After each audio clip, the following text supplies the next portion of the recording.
Hello, Internet, and welcome to the Pursuit of the Black Kestrel, our bi-weekly, I was almost going to say Pathfinder, formerly Pathfinder, now D&D 5th Edition campaign. I am Sean. I'm the Dungeon Master for this game. We're on our 8th installment. If you're joining us for the first time, you might be a little lost, but we're happy to have you here. I'm going to get through our recap and stuff here in a second, and we'll get right into the game. But before that, I'm going to go over some of the fun stuff happening on our channel and let these fools talk about the things that they are doing in the coming days. Here on GGK, we've got our next stream after this one is going to be on Tuesday. That's going to be our another 5th edition game run by Barry. It's called Eos. It's a lot of fun, and that's at 7 o'clock Eastern time every Tuesday. We will also have this week, which we are very excited to announce, on Thursday, the session 0 for our new game Elegant Suffering, a shit, now I forgot the name of the system. I remember the name of the game. Now I forgot the name of the system. Good Society. Good Society game. It's a Jane Austen flair game that Sid is going to be running from Slang 101, if you watch that on our channel. And it's going to be our session 0, so we're going to be going over our characters, learning a bit about the game, because none of us, except for Sid, have ever played this before. So it's going to be enlightening. That's going to be at 8 o'clock Eastern time this Thursday. Of course, we have Saturday nights on Saturday, like every week. That's at 4 o'clock Eastern time, 3 o'clock Eastern time. I run that. It's another 5th edition game of sports in D&D. They are in the middle of their qualifying match for the Grand Thunderball Invitational Tournament. Things are going pretty well, but we'll see how the match turns out. So tune in for that and catch, if you missed the first half of the game, catch that on our either VODs or on YouTube. And then next Sunday, off weeks from this, we have Slang 101, which Savannah runs. It's our Monster of the Week game, and we're getting into a new mystery, so it's a perfect time to join. That's all for me. I'm gonna let these people talk about what they're doing that I'm sure I've already covered a lot of. Savannah. Hi, I'm Savannah, or Savvy. I'm at Savvy Seaworth on Twitter and everything else, and I either play in or am running every game Sean just said. That's what I do. Awesome. Easy. Alex. Hi, I'm Alex, OMG It's Some Guy. I play in basically all those games except Slam 101. All right. Barry. I'm like the other two, except slightly less games than them. It's like going down in order.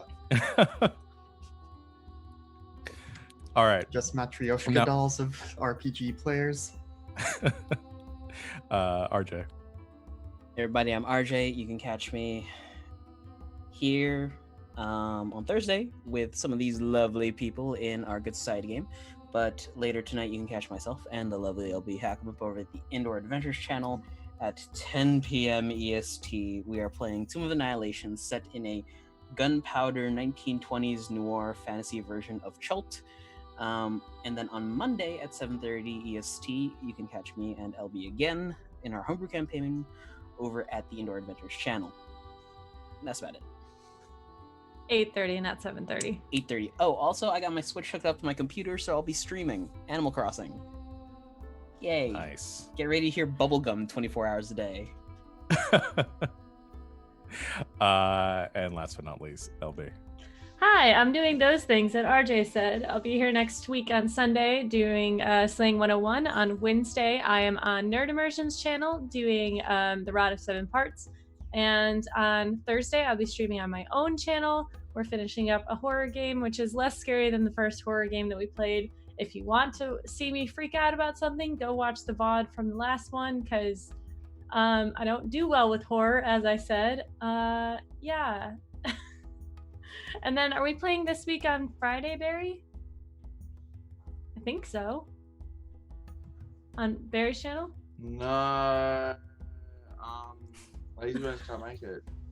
Oh, okay. We'll figure it out. We're doing that soon. That's it. All right. Good stuff. Okay, let's go ahead and get back into the game. Recap what happened last time on the pursuit of the Black Kestrel. Your crew had escaped Port Predatus after your extensive research there, trying to find the next clues, the next steps to finding the lost ship of the notorious pirate captain Crimson Drake. You escaped the port and the Kavar that had swarmed over this settlement, but shortly after leaving, your ship was attacked by a competing a business rival of the Duke Whitney, your employer, that goes by the name of Lord Hendros Silks, and his ship, the Tryphon. They attacked, demanding that you relinquish the journal held by Captain Leon and any information you had on the whereabouts of the Black Kestrel. You declined the offer, choosing instead to resort to violence and sabotage to get away from this massive warship. You were successful, very much so in doing that. In fact, you were able to even capture Lord Silks and several of his hench people, including a familiar face to Samek, Ian, a figure from his past. You took them captive as you sailed away from the Tryphon, leaving it disabled along the shoals outside of Port Predatus. You gained a little bit of information on why they'd attacked you. It seemed pretty clear cut that you just wanted what Lord your Lord Whitney, or Duke Whitney, wanted. You had also learned that, or one of you had learned, Anais, in capturing the journal that belongs to Captain Leon, a document she had brandished a few times, stating it as the former journal of the pirate captain Crimson Drake. It was revealed that the journal was not his, but in fact written and authored by Captain Leon herself, and it documented some of the exploits of hers in recovering or locating the last whereabouts of her grandfather, Crimson Drake. Annie set herself, divulged this information to Zari, and began to set about reading while you made your final approach to wherever you believe the next clues to the Black Kestrel might be. There was some more conversation between the siblings, confronting and learning some information about their past. Xander didn't seem too happy about some of the dealings and some of the rich family history of the Valander bloodline. And Simon, in the last moments of the last session, as you were making your approach to the Diamante Archipelago, the presumed next location, and perhaps the resting place of the Black Kestrel, you began to notice off in the distance, though you had never been to this region before, a familiar sight, a plateau of white rocks piercing up from this this terrain like fragments of bone, and it dawned on you that this was very similar, not identical, to the vision that you had had the night before. And that's where we're picking up our session for today. It is approaching evening, sun setting in the distance. The ship is slowing its approach as it is reaching the outskirts. Simon, you are on deck looking out over the terrain and having this realization. I believe Zari and Annie, I believe pretty much everyone else is below deck, either reading or doing their own thing. What would you like to do? I'll look around. And is the captain on deck, or is it just first mate at the wheel, or? I believe she is at the wheel. I can't think of any reason why she wouldn't be. This is very important to her right now. Mhm. So I believe she is taking the helm and is scanning over the horizon, looking for any indication, anything that might point you guys in a direction to go next. So I will, run up to her as fast as my little legs take me, and say, Captain, over there off the whichever side it is, but Simon has picked up port and starboard at least in our time at sea. But over there where the ivory bits are. She looks out that way and says, "Hi, I see him. It's a strange formation there. What's of it?" I had a bit of a vision the other night. Either, I assume, from my god, or this evil artifact itself may have sent it to me. Either way, I believe that is where we need to head. All right. Should we take her down over there? Or do you think that is there another head in after that? That is, as far as I saw, it went into a cave from there. All right. I'll have the crew take it down and we'll take a look at, see if we can find anything or see any caves, you said, in the region. And she begins to yell out orders to the crew as the ship slowly begins to descend.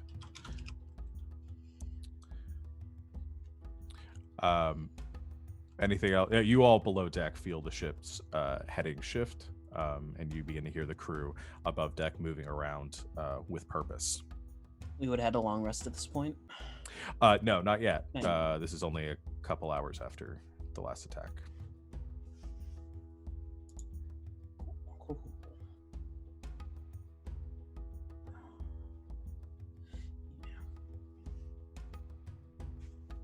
Dan is just in his fort, trying to work out how he's going to kill a devil. Okay. Zari will go up to the deck to see what's going on. Okay. As the ship is descending and it is now kind of hovering 50, 60 feet above the top peaks of some of these stone fragments. You see, it is stone. It has a strange curvature to it and some jagged, odd formations, but though it looks like bone from a distance, it's just an odd configuration of rocks. The ship, or the captain, looks around and points over about a quarter mile off in the distance. You see that the terrain itself is broken up and some of this jagged features of it are absent from a swath of land that appears to kind of cut downwards, and you can see there is some sort of like fissure or crevasse off in the distance.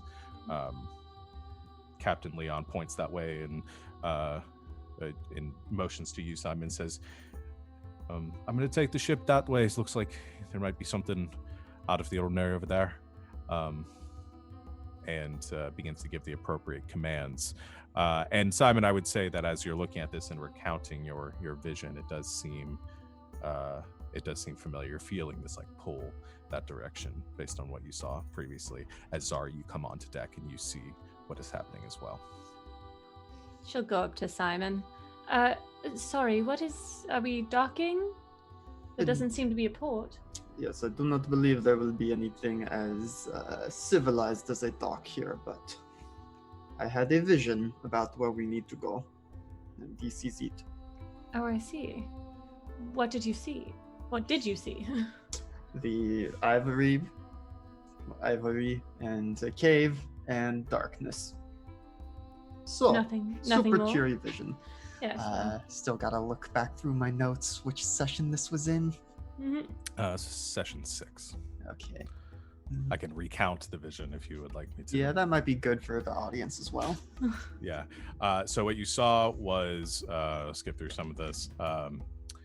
You saw a valley beneath you, a bowl filled with shards of brilliant white fragments of ivory stone protruding from the rock. You turn towards the west, which is the direction you're heading right now, and fall deep down into a fracture in the earth. Before the fog consumes you, you stop. Before you, an opening in the rock, darkness beyond, and just there, barely visible, a glint. You saw the stone, and then you felt this darkness lash out at you, engulfing you in black fire. that was where the vision ended. What an interesting dream. Yes, well, either this is a warning from my god, or this artifact is calling out and has nefarious intent. What do you know of this gem, this thing we're after?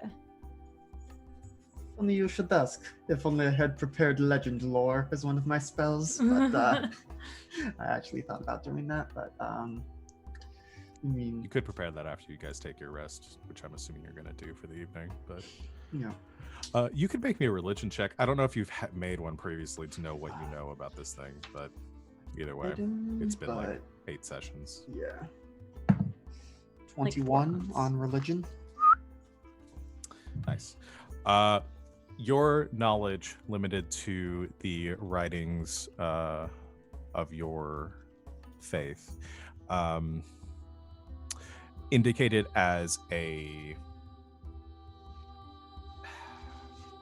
sign of ill omen. It is believed to have been the fragment, or it's otherworldly in nature, derived from another plane perhaps, and what is known about the Hard Death is, despite its immense value and its being sought after as a sort of a perfect, flawless gemstone of the deepest black, valued at the immeasurably by most kingdoms, tragedy tends to befall wherever the hands of whoever holds it. So whether it's a curse or something like that, it's never been studied, because usually by the time an owner is held onto it for that long, they are met with some sort of ill fate and the gemstone is lost.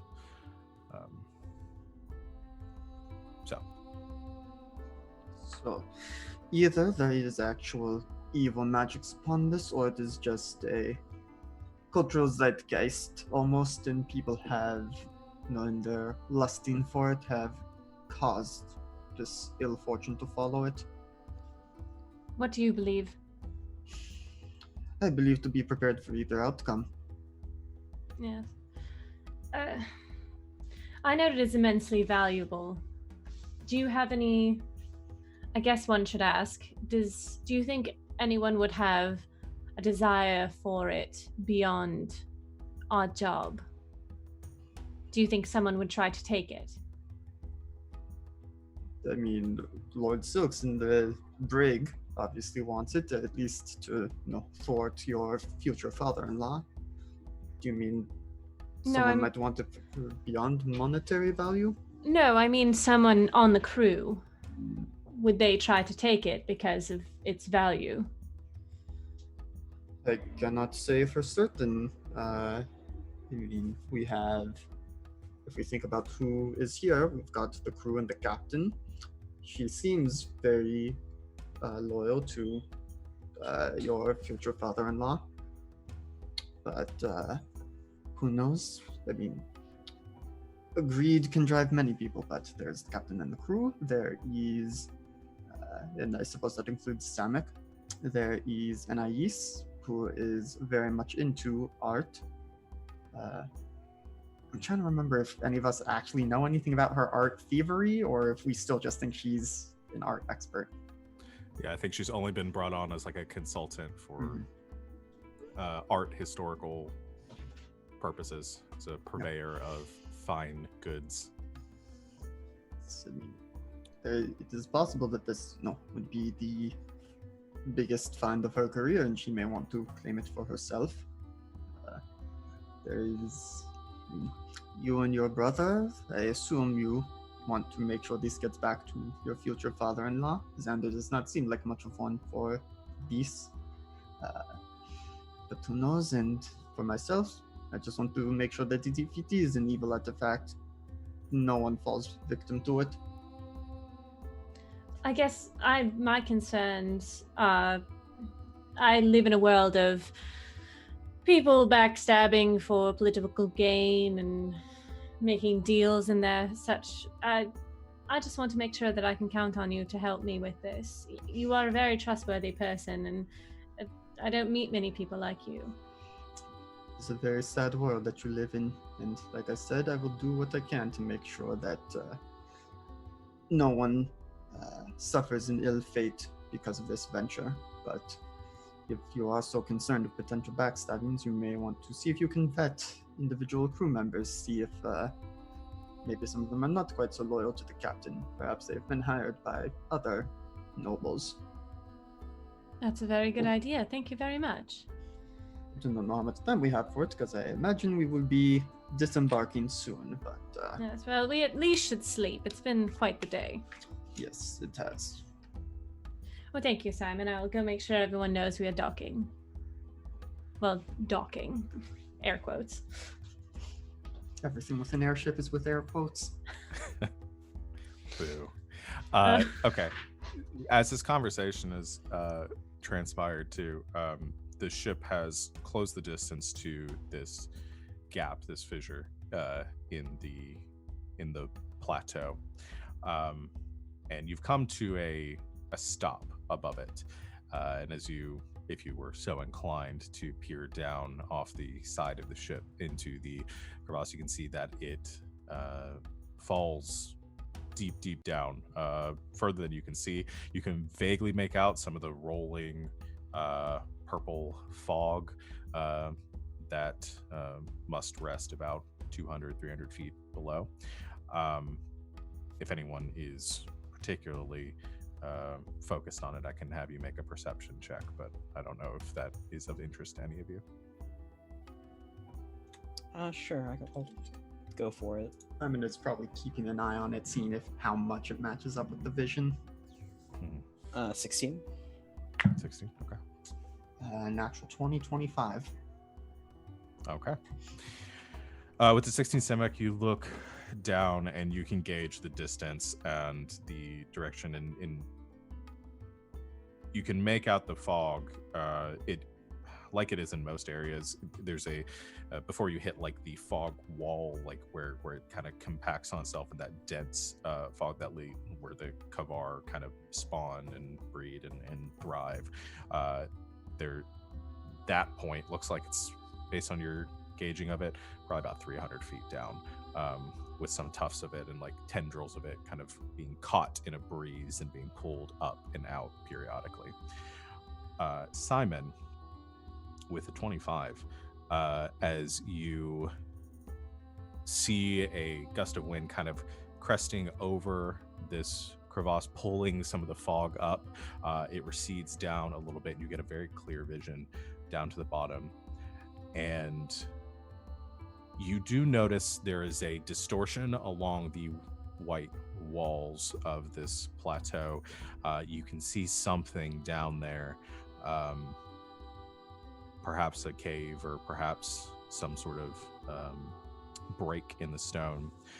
But more so than that, you also see something protruding from the walls of the cavern. Like something caught and wedged down there. And just for a moment in the breeze before the fog overtakes it, you see the ratted, tattered remains, the flapping of a black sail in the breeze before the fog rolls back over it. I would call out to, I guess the ship in general, but the captain in particular. There is the wreckage of another ship down there. Be extra careful in the descent that we do not run into it and harm our ship any further. Captain Leon immediately goes and leans over the edge and tries to peer down to see what you see, but it's too late at that point and she doesn't get a good look at it. She pulls back and kind of paces back and forth, scratching at her head. She says, right, shite. She looks around the crew and looks to you all and says, thinking better of all of this rather than head down right away. I would assume that we should probably gather ourselves for the evening. Make sure that everybody's in good condition before we make our approach. Last thing I want is somebody to to get in over our heads down there. Right. Of course. You can see like she's antsy, and it kind of seems like it's going against her own interests to make this call, but she is fighting that, and she says, all right, I'll set up patrols throughout the night, make sure that we don't get the Tryphon coming up on us, and our guests here don't try to make an escape. Everyone should rest for the evening. First thing, before light of dawn, we will make our approach. Of course. If it makes you feel any better, I think I could tank that. Looks down at the 300-foot drop. If you want someone to scout around, that is. She looks at you and gives a grin, looks back down. She says, as entertaining as that be to see, I think we'll save that for the morning. I still have some energy. I could go look. She looks back at you and gives a sort of discerning glance, and I think I'd appreciate everyone staying on ship for at least the night. I can't stop you by any means, obviously. You're not under my command, but I can't send anyone with you if you're going to go by yourself. Oh, I would just do a quick flyover, just as a bird, of course, not as... She motions to herself. Like I said, can't really stop you if that's what you want to do. Well, I'll go speak to the others and see what, how everyone's feeling. I appreciate the watch. Can never be too careful. Right. So she begins going around and giving the crew their command. Samek, with your help, you guys set a few a few watches throughout the night to make sure that people are keeping an eye out for any danger. I'll go So what do you downstairs guys- and find my brother. I found my fort. It's hidden. Just as Are we gonna- Xander's are we fort gonna- keep out. Yeah. Do I need to do a perception check? Have her do a perception check, Xander? Or are you gonna come out? It's just like, calling out my name. I'll find Xander, her. don't be a child. No girls allowed. No Zaris. I'll go find her. Okay. Make sure So- she's not right outside the fort when I leave, so I need to keep my eye out. You pass by a suspicious pile of barrels and boxes and bedrolls that have been stacked up to form this fort, and then suddenly behind you, Yes. Oh, will you please not do that? You know how my constitution is hard to... Anyways, we found... Simon has seen something that seems to be the crash beneath us. We're in a crevice where we're above a crevice, and we are going to spend the night and leave first thing in the morning. Okay. What have you been doing? Nothing. Engaging as ever, dear brother. Yes. Look, I have not been trying to work out how to kill a devil. I have been just relaxing. Of course you have. Why would I even question that from that sentence that you've given me? If you do try to kill a devil, there are different levels. There are small devils, like little things, and then there are arch devils that are very powerful and only... I'm not certain that anyone's ever killed one, so just so you're aware, this might be something that you have to build up to. It will take time. So it can be done. Yes, got it. Get I- stronger. I believe the I same just thing said that Simon it's said, never been done, but but that's it fine. can be. Sure, you live your dream. I will. Are you going to get some sleep? soon. Right. Well, yeah. If you have any questions, please let me know. Certainly. Right. Wait for you to leave and Yeah. go back to my thoughts. Like, just a drawing of a strong devil, of a little devil. Okay. Anyone else do anything productive for the evening? I told Zari that I would tell her when I finished the book, so go talk to her. Okay. I'll be in my room. My room. Airship quotes. I'm gonna find her. Zari, Yes. can I come in? Yes. I'm sorry for the. She's gonna start like moving the cup away and putting it down. The knife. Yes. I've finished reading the journal. I see. Like peeks her head out the curtain. Is there anyone else in the barracks? You look back and forth. There's a couple of the crew that are like lying in their hammocks, doing some reading or sleeping at this point. Nobody immediately within earshot though. Okay, so if we keep our voices down, we shouldn't be overheard. Yeah. Okay. And she's gonna motion for Anais to come in. Yes.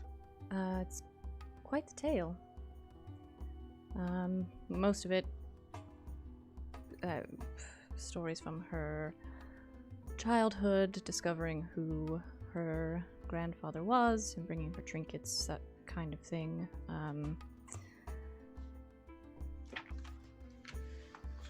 This is going to complicate things a bit. How so? Well, I think we should talk about what we're going to do when all of this business comes to a head. You want to take the crystal, yes? Yes. Then I think we have two options regarding the captain. To make it very simple, either she won't care if you try to take it because she's not really after it. She's here to find her grandfather, Crimson Drake. That's option one. Option two, she cares very much if you try to take the crystal because it's the last thing she has that ties her to her grandfather. The crux of the issue is that Captain Leon thinks Crimson Drake is still alive.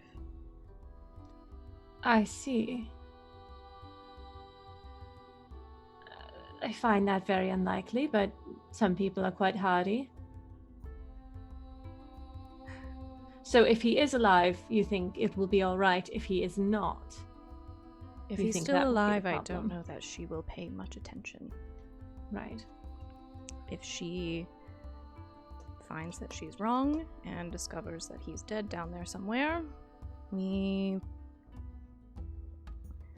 will have a very emotional woman on our hands.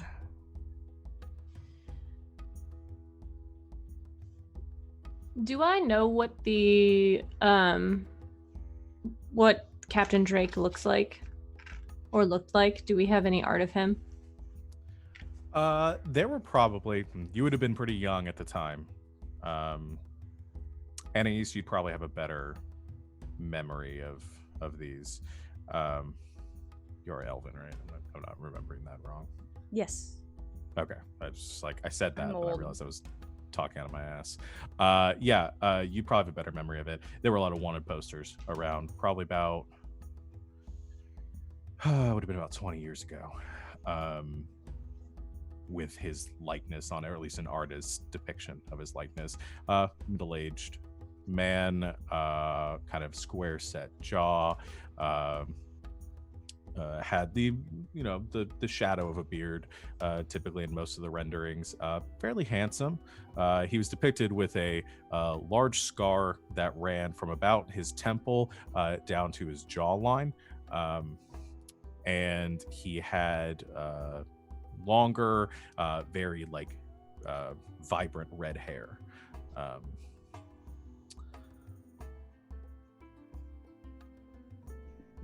That'd be Okay. most of the description I'll of him. just, if she asks, I'll try to describe him from memory and just say it wouldn't be great, but I could, I suppose, try to sketch his likeness from memory. That might be a good idea. I don't know. I might be able to learn something that could help us. But I would need to get slightly more powerful to do so. Anyways, that is something that could be very useful to us. Hopefully, there is something else down there that can be used for a sentimental a memento for her. Because if she turns on us, then the crew would probably turn with her. And that would not be ideal. No. Don't imagine so. I do not like our odds against the entire crew. They'll have Samek on their side. Yes. And whatever he has inside of him. I don't know where Xander would stand.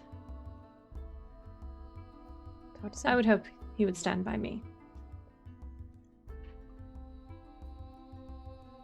Well, I've said I want us on the same side of this. Whatever this is.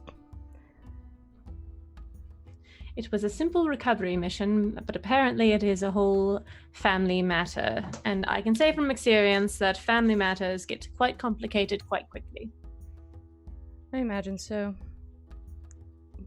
But you have me. I'll help you. I'll back your play. Whatever that is. I very much appreciate your friendship.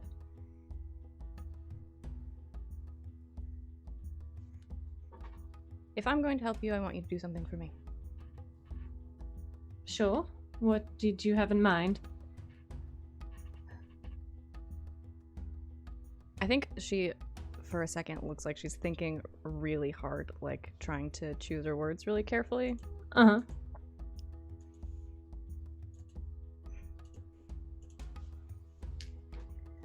When you go home, when all this is over, you return to your fiancé? After what you've learned? I'm still deciding what I want to do with this information because it can be used against him. And he still has a lot of power, even though he does not have the financial gains that he had before. It is a compromise marriage. It is a transition of goods and power, and if it is still beneficial to me, then I will continue to do that. But he will understand that he is not the one in charge anymore. So I take it he's not the romantic type. No? Why would he be romantic? It's just marriage.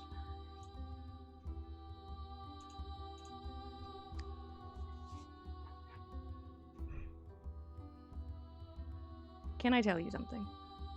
Sure. Honestly. Honestly, yes. Sorry. I've always been an artist. Mm-hmm. And a collector. And I'm very old. Much older than you. My career's been very long, but right now, I am looking at the most beautiful work of art I've ever seen.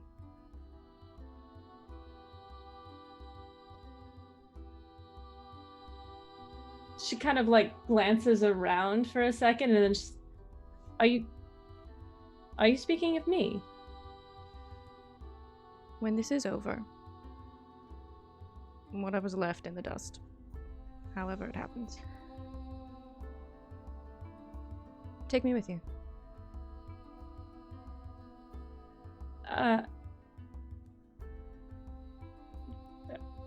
Of course. If you'd like to,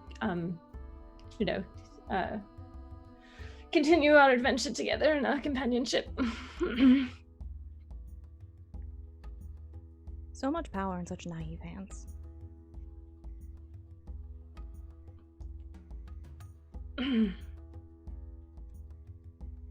I'm sorry, apparently my mind has been elsewhere.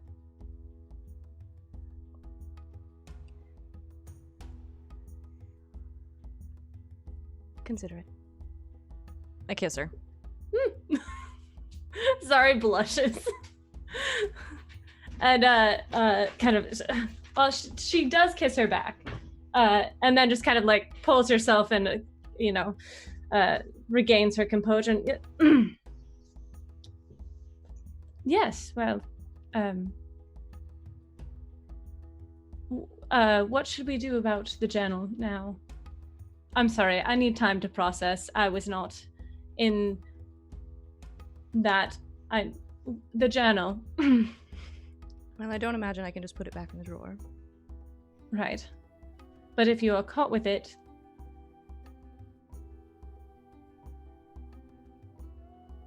do you have a place that it is safe? Well, I can hide it amongst my things. We can hide it somewhere on the ship where it can be conveniently found.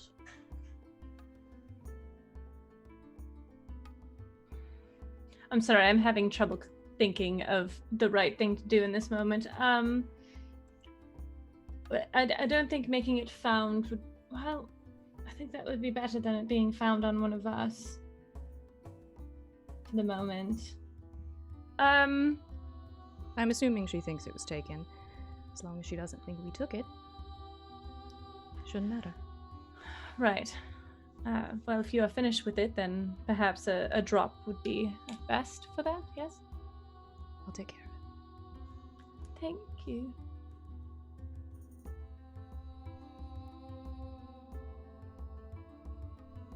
Good night. Good night. Dear diary. All right. What do you do with the journal?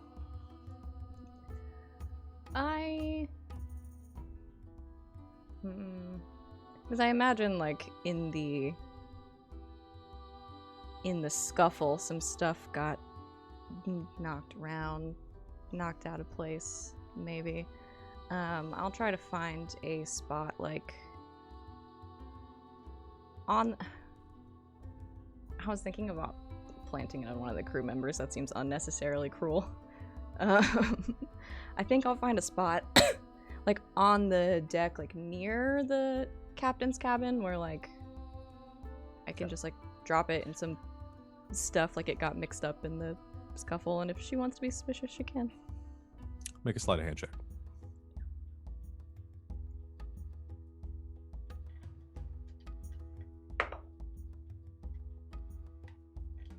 $26. You drop it amongst some items that are discarded and kind of pushed to the side of the deck. There's been a lot of like planks and things that have been pulled out to be replaced with like whole boards, as some of the shipwrights are in the process of making repairs to the places that were damaged. So there's some discarded materials and stuff over to one side near the captain's cabin, and you kind of walk past nonchalantly, dropping it without a sound into this pile, and then walking away. I have two other things before we get to you guys having your long rest. Was there anything else anybody wanted to do specifically? Okay. Samak. Ew. You are, I think right now, helping with some of the shifts, making sure that the guard, the changing of whoever's on watch is going off without a hitch, as well as some of the repairs.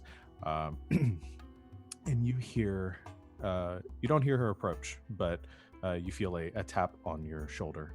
And you turn, and Ayan is standing behind you with a coy smile on her face, and she says, "Do you have a moment to talk?" Give me about 5 minutes when these guys change posts. All right. I'll be over there. And she motions towards the bow of the ship, and very quietly, gracefully walks that way and sits over there on the railing to wait for you. Yeah, when they're finished changing, he'll walk over and lean against the railing. She's sitting on, actually, I think she's turned around with her feet kind of dangling over the edge, sitting on the railing, looking down into the fissure below. And she, as she's leaning down, she says, "Do you know what's down there?" Well, from what Simon says, probably what we're looking for. But can you feel what's down there? He'll take a moment to center himself and see if he can't, Make- extend his senses. Make a wisdom check. Hell yeah. 19. Okay. You, as you're standing there, you tap into something, that primal power inside of yourself, and I don't think it's something that you typically find yourself using, except for in the heat of battle. And as you do, your adrenaline starts to build, and you feel that that rage, that bloodlust begin to take, and then you kind of settle that.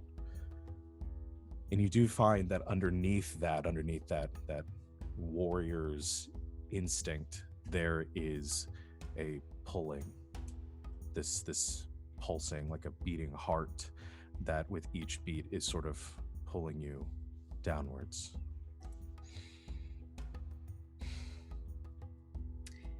He'll turn from the railing and hop on it to sit next to her.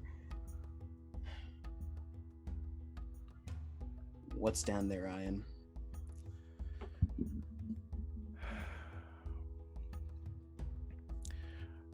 I'm not sure exactly, but I believe one of the temples.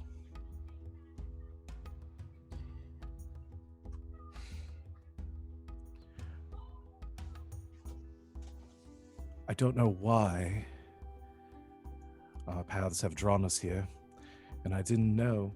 Sorry. And I didn't know when I took my first steps on this journey that it would bring me to this place, but I had my suspicions. It feels wrong, though. Corrupted. So what you're saying is it's going to be dangerous. At least. I can't come with you down there. That's not my place. I've been hired for a job. So the task falls on you, Samek. One of the masters has been corrupted. Samek's eyebrows furrow.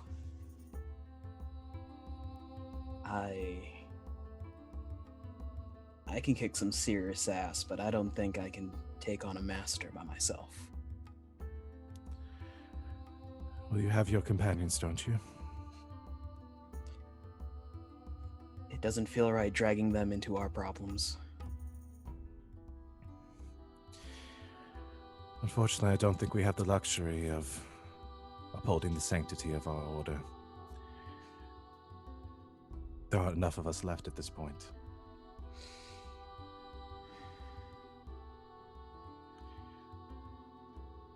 You must cleanse the temple and the master. He will nod his head and extend his fist, a bit of fire poofing out of it. She does the same, as hers is wreathed in lightning, and Nox fist is yours.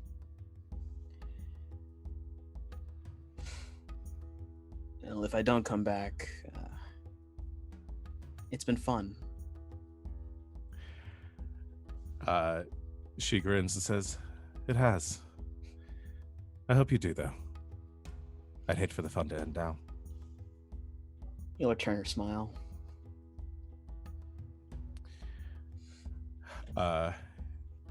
She kicks up in a fluid motion onto the railing, and then kind of flips backwards back onto the deck. Says, I should be heading off to rest.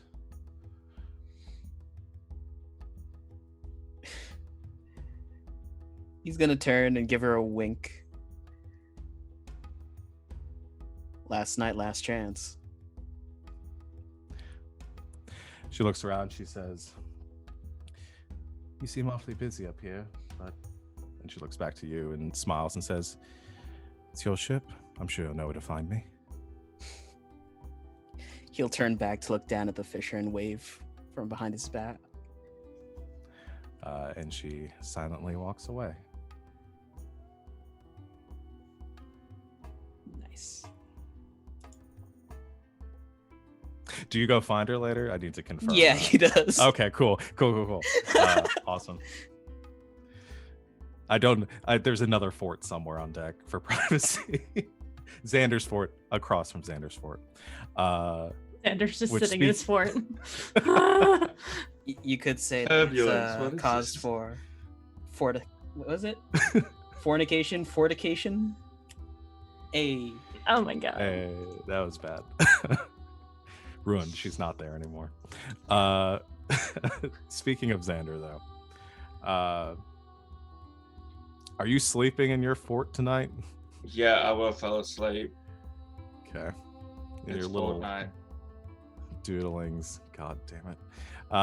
Your little doodlings of demons and devils on the wall. As you sleep, though, most of the night passes with whatever you tend to dream of. I don't know what Xander dreams about except for dragons and killing devils. The past couple of nights has just been about killing devils. Okay. It's like one of those over-exaggerated animes where it's like, Yeah. And as you are having this dream, slaying these armies of the nine hells and imagining how it will be to finally free your family and your sister from this influence, you pull your blade from the skull of a devil in this dream, and as you do, there is a shaft of light that cuts through the darkness and the murk of this normal dream state, and you find this heat washing over you in this moment. And as you turn, you watch the skies part and two massive golden wings unfurl and extend outwards as a gargantuan golden dragon comes circling down from the sky above. And as it descends down towards you, you see a figure riding on the back of this dragon. You can't entirely make out their form. Looks to be a man, but their form and their shape is too brilliant golden white, too intense to make out, but what you can see is two gauntleted fists gripping onto the reins of this to the scales of this dragon, and as it descends streaking down towards you, then stops, this blast of wind as the dragon catches itself 10 or 20 feet above you, and you hear a booming voice speak out to you from the figure riding on the back of the dragon. They say, "You seek to slay and to destroy the darkness which plagues this world." Yeah. What's it to you? Would you pledge yourself to the forces of the light to accomplish such a feat? Okay. There's a moment of hesitation at the casualness of this. Do you swear yourself to obey in all things to accomplish this task? As long as it's like on the path of like righteousness and being good, like I'm not gonna go kill a kid. The dragon roars, its fangs parting and this massive billowing roar emanating from it, shaking your very bones. And the figure speaks and says, "Do you imagine that I would ask you such a thing? I, champion of the light." Probably not. Now that I think about it, and the fact your dragon just roared at me, yeah, I will follow your orders. Like, Do you swear to uphold this duty above all else, above friend, above family, and above foe alike? yeah.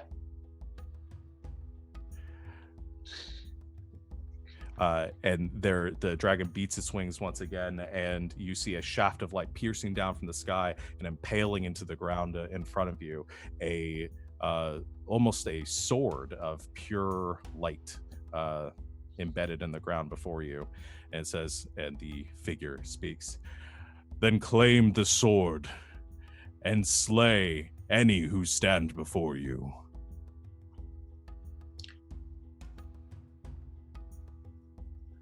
Okay, do you have a bow?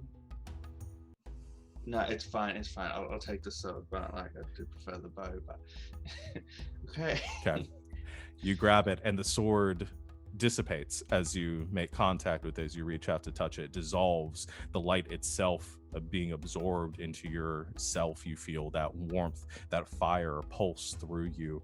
You feel your eyes burn in that moment, and that is the exact moment that you wake up in your stupid fort. It's not a stupid fort, okay? It's where we hide from my sister. It wasn't stupid when Anais used it. Why is it stupid when Xander used it? You find that burning in your eyes lingers but begins to fade.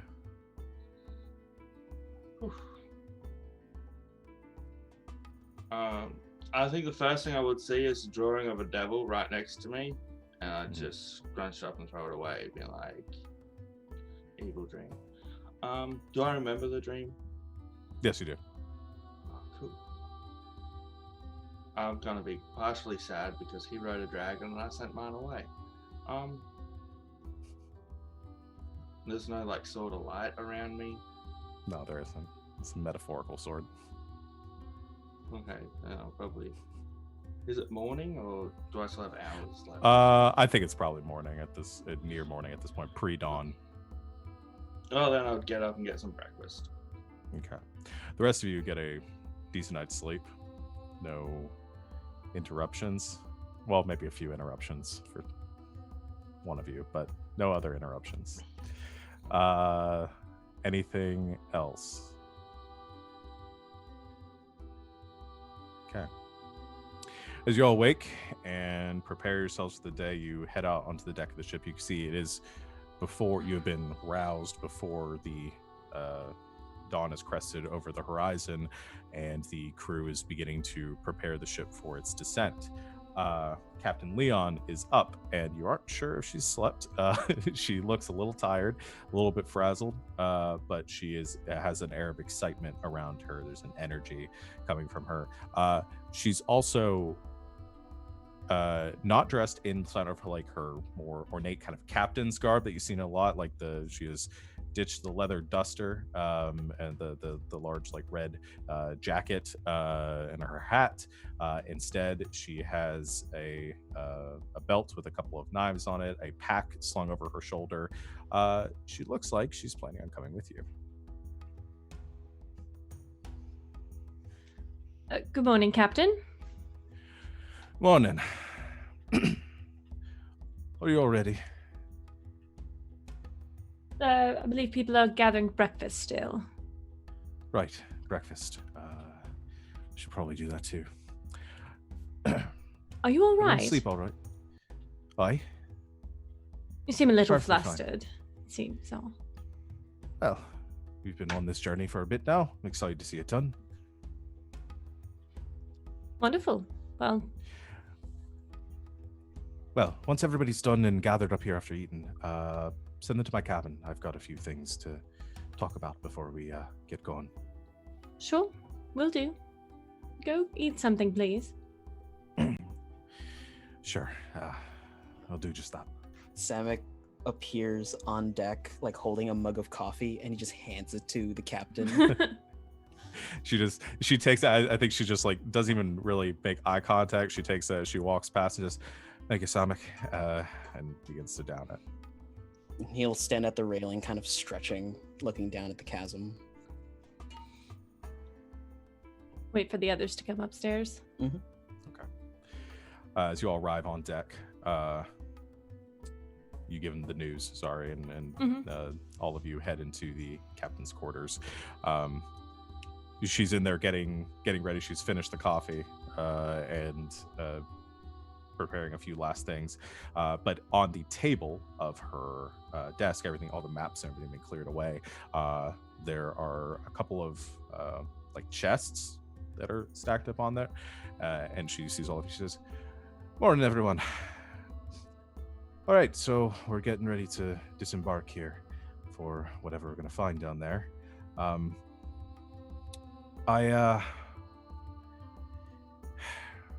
This stays between us, all right? But I've acquired a few things over my years of traveling. This is a pretty big job, and I want to see it done. So I'm going to lend you a few things, and I want them back. Savvy? Of course. Yes. Right. She kicks open a couple of the chests and hands some things out to you. I had you guys all roll some d10s at the beginning of before the stream, and so these are the things that she is lending to your group. One of them's a consumable. You can't really lend that. That is just yours. The rest of it, that she's lending to your group in aid of this adventure. One is a +3 wand of the War Mage. Y'all rolled real well. Just gonna put that out there. One is a +3 sling. Sorry. Fucking Dennis the Menace over here. It's like Yeah. my sling. Somebody might be able to use that. I think it's a simple weapon, so Listen, think if you've everyone ever should been do beamed in the head by a ball bearing, those things hurt. there's also a rod of alertness.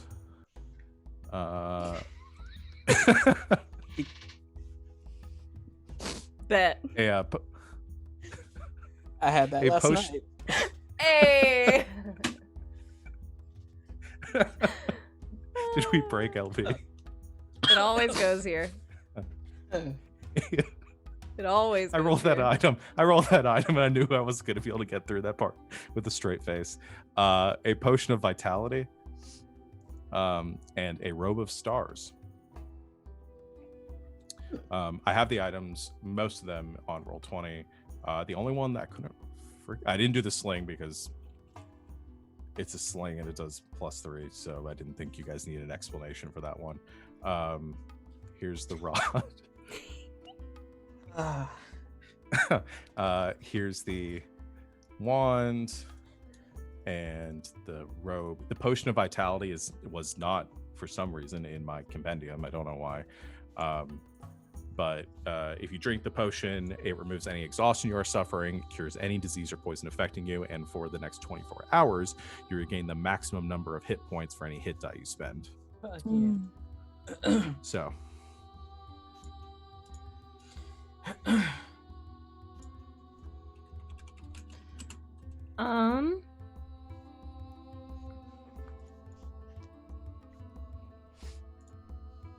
I think. Does anyone have something they want to snag first? If not the potion, Samek isn't going to snag anything. That makes sense for him. How many spellcasters do damaging spells? I've you can go. got some. I don't reset my spells at the beginning of the day, right? I just have what I have. No, you just have what you have. Okay, good. I have quite a few that are damaging. You probably have more that's damaging than I do. It's a Mhm. 3 bonus to spell attack rolls, so Yep. if you Yeah. can hit with it. Yeah, that's Yeah. gonna be better for you then.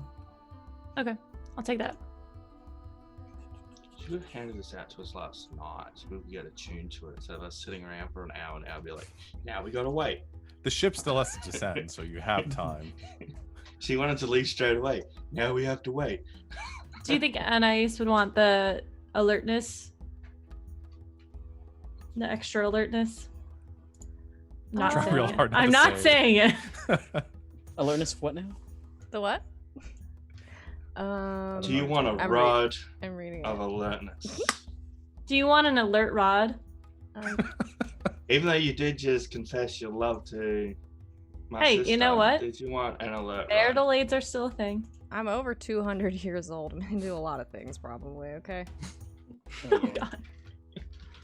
So I'm trying to read what it does. I just read the last It doesn't- paragraph. I just read the first line of the last paragraph. The rod's head stops glowing, and the Okay. end after 10 Well, minutes. and Who almost made every this? passage, almost Who every made this? passage start with while holding the rod. It has a It's hard flanged to get head. through.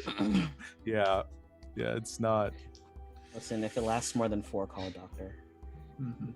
It lasts for 10 minutes when it's planted into the ground. Oh my god. Okay. But you can't use I think that we've probably broken again set. until the next Barry, day. do you want the robe of stars? Or do you think Simon should get that? The robe is probably better for Simon. Okay. One of the super dex people would benefit most from the sling. The sling's just going to go in the back pocket. Like, it's... Are slings strength based? Because then I could probably use it on Samek. Let me see. I think they're just dex and based. it's They're probably just ranged. Yeah. Yeah. I will take the rod. I know in Pathfinder they were strength based, which is why I didn't take them, even though there was like a special halfling sling. Yeah. Yeah, it's a ranged weapon, so it'd be dex based. It's a 1d4. So, everybody Plus cool 3. if I take the potion of vitality? Cool. So for Barry's Simon taking the take sling, robe, is and that I'll what put it- the sling in my back pocket so I can work down as some manners. It Okay. ain't being Solid. moved from there. It's just staying there for aesthetic. The sling- reasons. The sling comes with a pocket full of rocks too, so you get that for free. They're like perfect rocks, you know. This is a plus 3 weapon. They're like Oh, so in other words, I can use the rocks to leave a trail so we can get out after. There that you sounds go. like a perfect use of that. I have a shit ton of ball bearings. Put one of those bad boys in there. Yeah. If Wow. by chance you have the cantrip magic stone or whatever, that makes slings super good. Yeah. Actually. Yeah, 1d10 or some crap like that. Mhm. Yeah. No, So, like I said, you guys got 4 real good ones and one that was kind of like, well, they had to roll. They'd roll something stupid, and then you got a Which rod, was this- which was great. Use it as a really fancy belt. Okay, so you get all your stuff. You spend some time attuning to it. At which point, the Captain Leon begins to give the orders for the ship to descend. As the ship lowers into this fissure in the ground, you lose sight of the rising sun and descend down into this dark opening. The crew lights the lanterns along the deck, which casts eerie shadows along the white walls of the rock as you descend ever downwards. And after a few minutes of the ship descending, those of you that are peering over while you wait to attune your items, you begin to see the shape that Simon saw the night before. As nestled amongst some of the rocks and half protruding from the stone, you see a ship.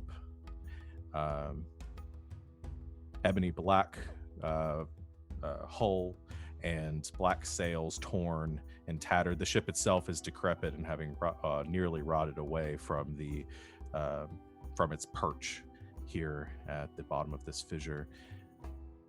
And you see along the back of it, as it is kind of it's askew, it's the back end of it protruding upwards, barely legible along the hull. You see in silver writing, the Black Kestrel.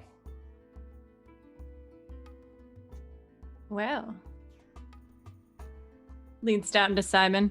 Seems that your vision has come true. Yes, I mean, I had little doubt it would, but again, remains to be seen if it comes from my god or if this item is pulling us all to our doom. We've already dealt with one siren song this adventure. I do not wish to deal with another. Well, if it counts for anything, my patron has also said that this is a good mission, that it will not bring doom to us. Who is your patron? Do you really wish to know?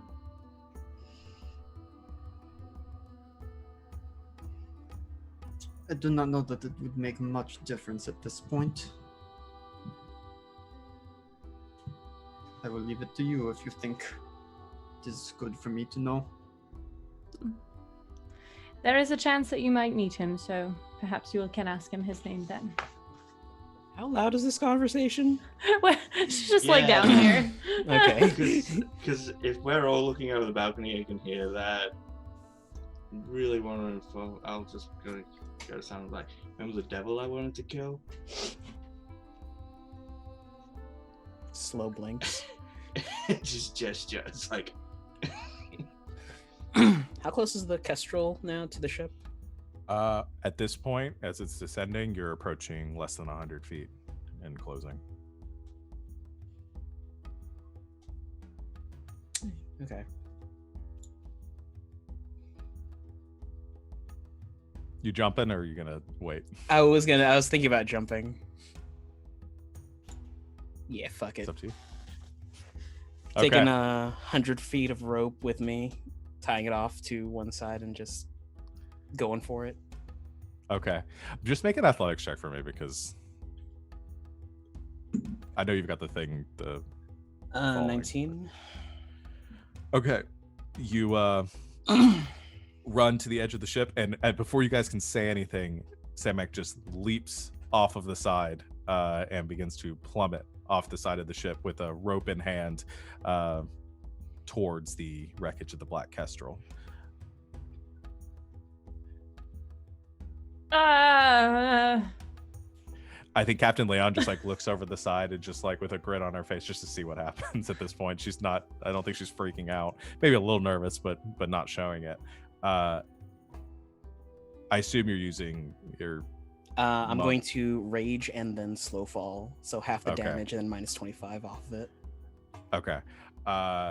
So you leap off of the side and plummet down towards the ship. Are you trying to land on the ship itself? That would or probably there is a... crater it. So I was thinking like It's up to you. he pops the astral arms out, sinks his claws into the wall, and just like slowly drags himself down. Slides down towards it. Okay. The athletics check that you made. Okay. I'm going to reduce some of the damage just based on that. But Oh, you're working that out. Xander's going to Zara and be like, do you have any rope? That looked cool. I'm gonna pat myself down because I don't think I do. I'm sorry, brother. I don't have pockets. you said 25 is what you knock off it? Okay, 20 because I rolled... half it and then 25. yeah, it'd be 41 points of damage was what I rolled. So and half. then So I negated totally. you'd negate it entirely, yeah. So your claw digs into the side of the wall and traces this long gash, this groove down the stone, and you notice that where the ship is sort of wedged into is actually the mouth of a cave. And there is this just narrow ledge that kind of encircles along the wall of the this crevice, this drop. And eventually, as you're sliding down, you land on that ledge. I'll give the rope a hearty tug to see if it's secure. I tied it off on like one of the posts, so. Okay. Yeah, you pull at it. Feels pretty secure. Cool. Look at the claw marks on the wall. There's some dangerous beast down here. The claw marks are slightly iridescent. Oh man, and it even glows. This is messed up. Are we meant to climb down the rope? Unless you want to jump yourself, I think that was the idea. Right. I think Captain Leon says, Lady Valander, you don't have to go if you want to stay here. We'll retrieve it for you and bring it back. If this is too much for you. Oh, I would love that. However, I am concerned that you will need me down there on this mission with my abilities. So, after you then. Indeed. She kind of like, all right, I guess I have to, and like puts her feet over and is like gripping the rope with both hands and like really slowly just like, We have harnesses. We wouldn't just let you go. oh good. Yeah. No, they give you a harness. I think as you see Zari beginning to like try to figure out and like climb, and then there's like a little bit of kind of a cough as the captain tries to keep from laughing. Says, "No, don't go just yet." And See they the go rest and of get us some being harnesses. fitted for harnesses. Other crew. Oh, just slightly off camera.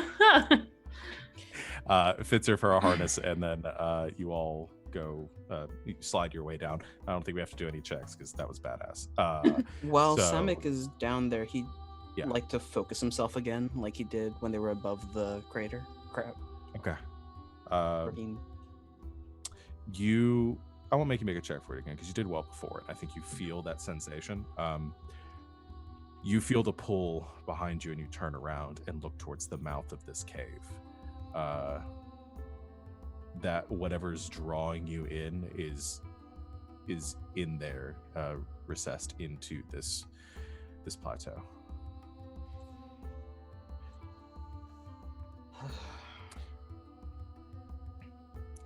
As you all make it down, looking up or down onto the ledge here and looking up at the Kestrel, you do see the extent of the damage. The front part of the ship has broken off. Like there's almost nothing left. You see the damage to the hull is extensive. Any cargo that the ship was carrying has long ago fallen down into the abyss beneath you. And the state of the wood and everything, you could try to climb up there if you wanted to explore the ship, but it doesn't look safe. Yes. Can I do an acrobatics check to see how cool I look coming down? Sure. Why not? I see the issue with the ship. It's in two pieces. 30. So cool. I mean, you go. I don't think you even fasten the harness on. You just slide down it on your feet like Legolas coming down the coming down the stairs in Helm's Deep. Yeah, just surf down the. It's like one of those cloth dancers who are like the acrobatics. Aerialist. Yeah. Yeah, areas. Yeah. Did Zari notice? Oh yeah. I've It's a gotten beam of light. everything I wanted to get out of this campaign. Thank you. She just kind of pops out her fan real quick, like.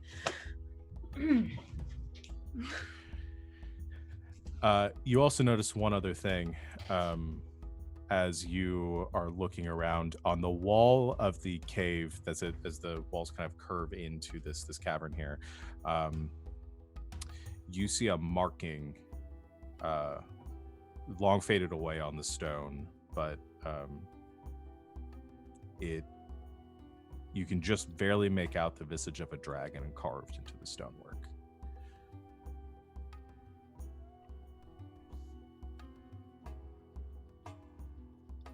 Does it look anything like the dragon I saw in my dream? Yes, because it's a dragon. Yes. Is there any discernible writing around it? I think any writing that might have been there has Faded. too long ago faded. It's become illegible. How dark is it down here? Pretty dark. All the light that you're getting right now is from the ship. Do we recognize the dragon as like a symbol for anything, or?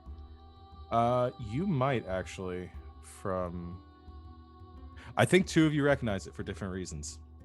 Samek, you recognize it as a symbol related to your background, and a symbol of the temple. Anais, and anyone old enough to remember Crimson Drake. I don't know how old Simon is. I know halflings live a while, so. Yeah, didn't survive the transition from Pathfinder, but he was still relatively young, late 20s, early 30s. So probably wouldn't remember then. Anais, you would recognize this very clearly as the symbol of the flag of Crimson Drake as well. Been a long time since I've seen that. Captain Leon also walks up to it, and she places a hand on the symbol and looks back towards the ship and towards the cave and says, well, if the gem was in the ship, it's gone now. I mean, it must have fallen down into the depths, but we have to hope that maybe someone survived, brought the cargo in. If they were coming here, if this was a place that they had as a hold, maybe, then any treasures they'd kept might be inside. Yes, I think that's a good possibility. I mean, the ship is not consumed by wreckage. It's standable. It seems that maybe even a few people could have survived a crash like this. Exactly. Samek will raise his hand. I wouldn't get your hopes up too high. If someone were to survive, they would have headed deeper down into the temple that's here. The temple here? He will nod his head. A temple of what? A temple to the dragons. Which dragons? I don't know. There's no marking that I can read here. But if there is a temple to the dragons, there will be people like myself, like Ian. And we should all be careful. Will they accept us freely? Or will we need to sneak in? It feels wrong here. This temple might be corrupted. I see. So if we are to sneak in, do it carefully. Or... What can you tell us about your people? Ooh. You can't just call them your people. That'd be quite rude. But they are the people. Well, I mean, if they follow the same path.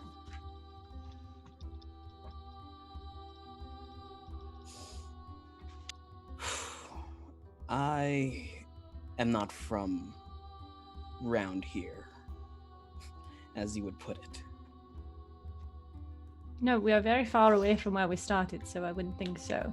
I mean, time-wise. Sorry? He'll take a look around and kind of reminisce. A long time ago, there were numerous temples like this to dragon lords. There were a select few who were their guards, their warriors, as it were. And they waged war on this land. We, myself, I, and a few of us were deemed too dangerous to be kept outside. So we were frozen for a while. The captain was fortunate enough to stumble upon me and thaw me out, as it were. I see. It's been a little hazy since, but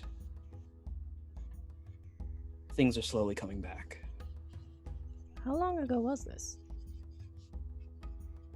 Look over to the captain. Oh, we found him about, was it 4 years ago now? How long you had been in that casket we found you in, I'm not really sure.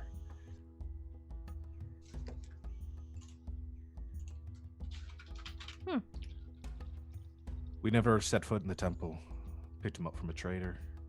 Said some looters had found a number of these someplace. Fascinating. Were there dragons around when you were awake last? If you recall? Yeah, there were. I served under one. Which one? He shakes his head and shrugs. That's the hazy bit. Do you remember color? Red. Red. All right, that's I not assume it has something to do with, and he'll wiggle his fingers. Right.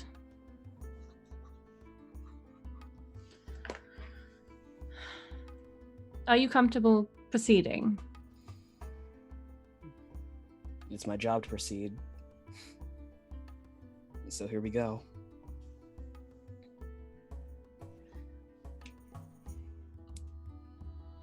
All right. Pat him on his shoulder. And be like, look, I had a friend, dragon. I did send it away. But we got this. Wait, is that what he's been?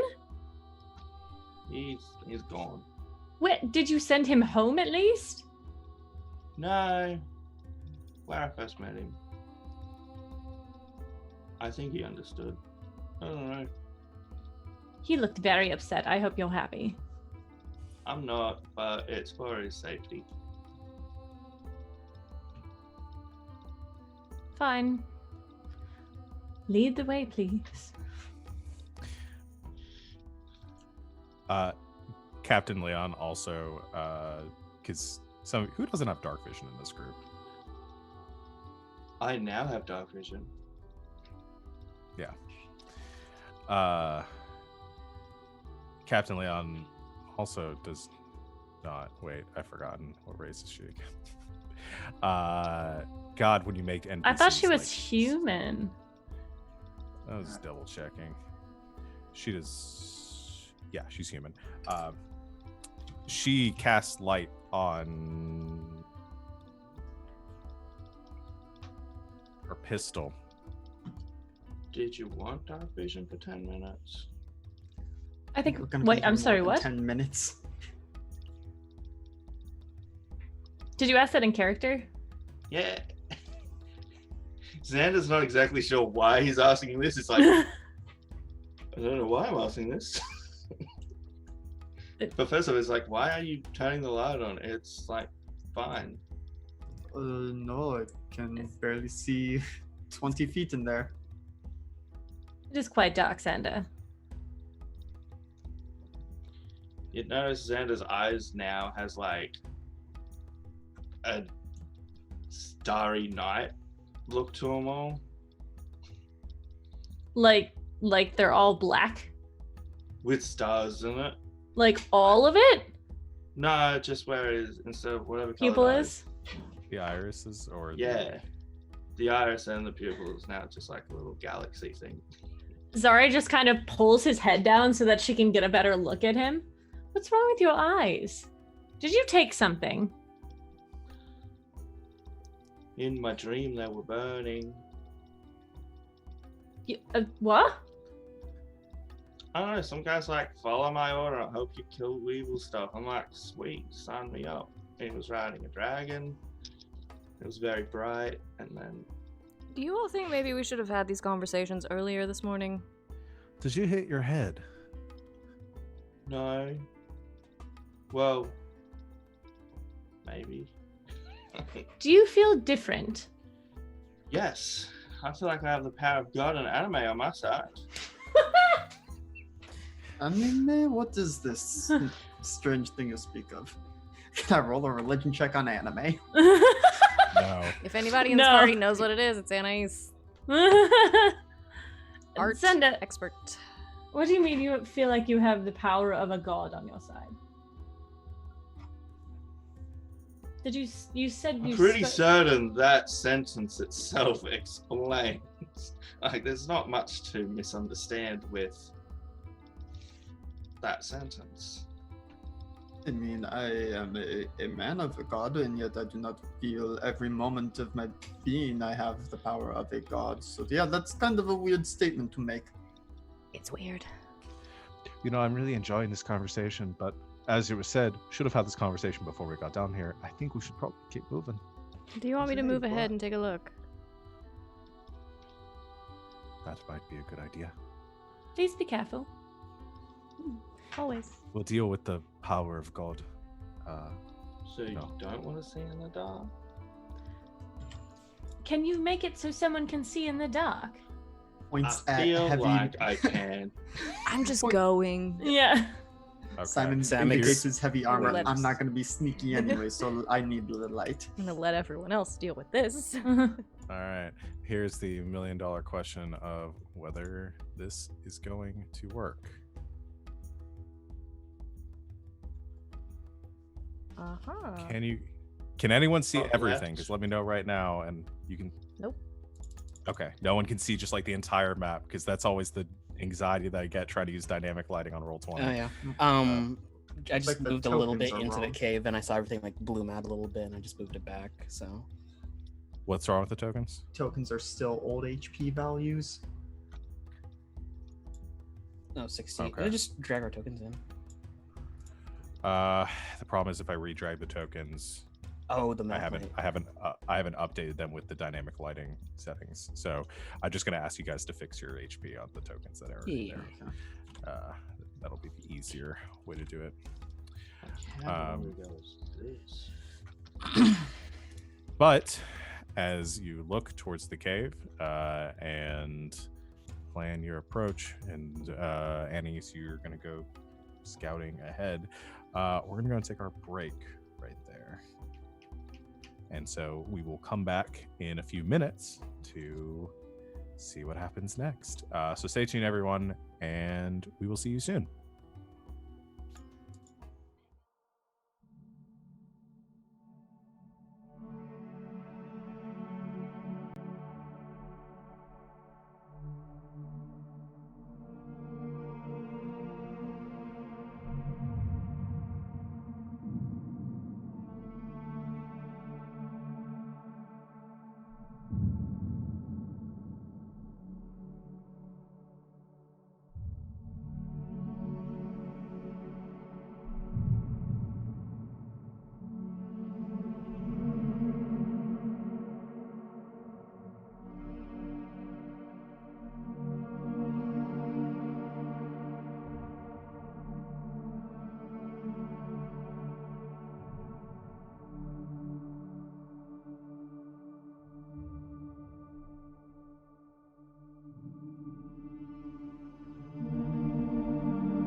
And welcome back, Internet. Thank you for waiting with us. As we finished our break, refreshed our drinks, and stretched our legs, we are good to go, though, to continue this session. So, last we left off, the group of you were waiting outside, had just arrived outside of this cave, as Samak has pointed out, essentially a temple dedicated to a order of dragon worshippers that he belonged to.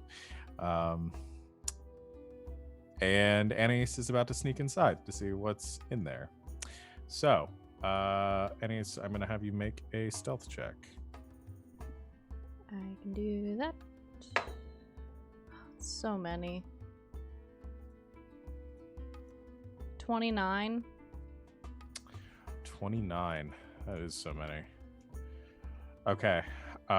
You sneak into the cave. I'm just going to drag your token over here.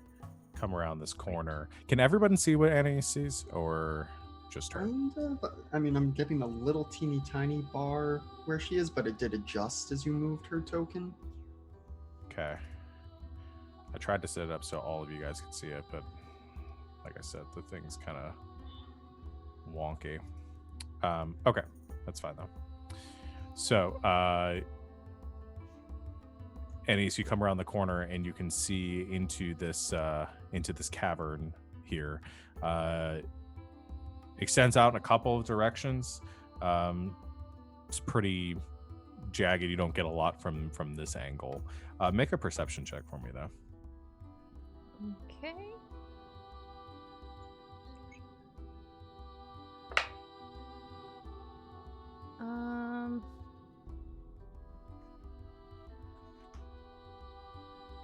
Wait, I have advantage. Okay. Because of my rod. 19. 19. Okay. What you notice, I'm just going to drag you in a little bit further. Okay. Around the corner, it looks like there's a passageway that as you come in to kind of to your, like straight ahead and a little bit to the left over here. It looks like it curves out of sight. Okay. Can I hear anything? Listening, I mean, you hear the sounds of your group behind you. A little bit of buzzing, droning of some small kavar that are like insects that are kind of hanging around the cave. Nothing big though. I'm gonna creep around the bend a little bit. Okay.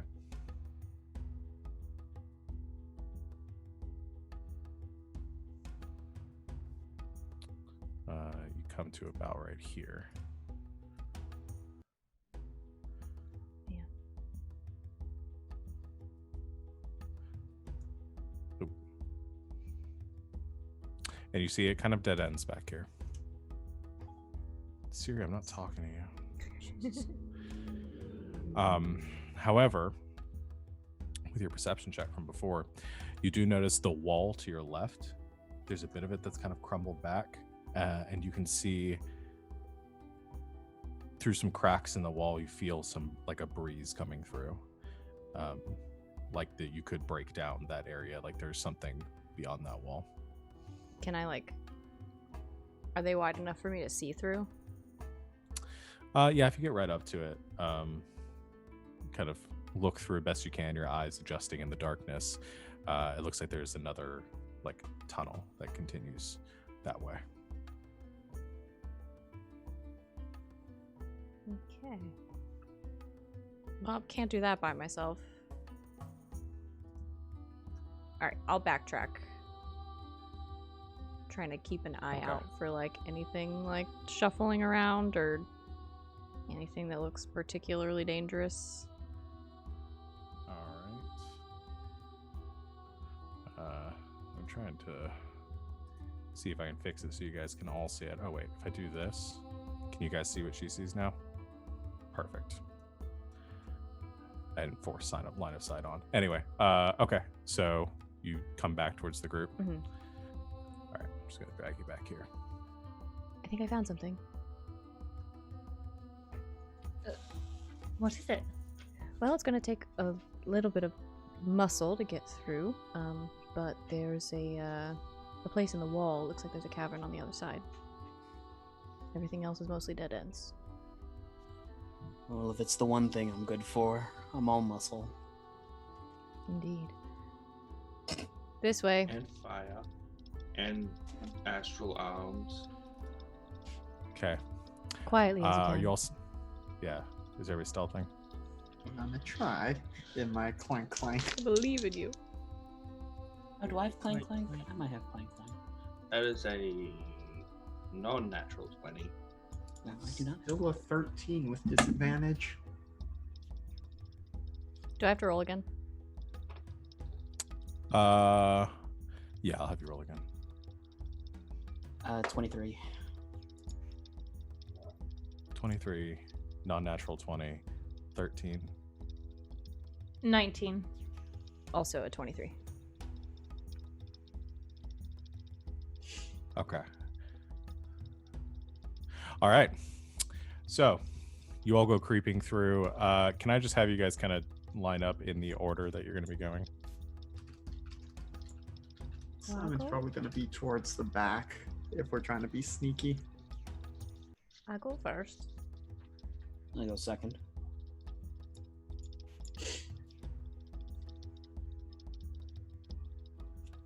I'll bring up the rear. Okay. I think Leon will go for. Oh, I should roll for her. Oh god, I have an NPC to run now. Hold on. You could just leave her at the ship and we'd be like, just make sure nobody follows us. That's 7 for Captain Leon. Great. I'm so glad she's standing next to me. Love it. So Who invited here's her? She did. you all move. You all move quietly into the cave as quietly as you can. Annie's, I think you make it to about over here. Captain Leon's about right here. As we go, I'm gonna try to track for everybody like where I saw the Kavar like up on the ceiling, so they know they're Yeah. there. Okay. As you're passing through, however, Simon and Captain Leon making a bit of noise. She looks a bit, again, agitated, a bit distracted.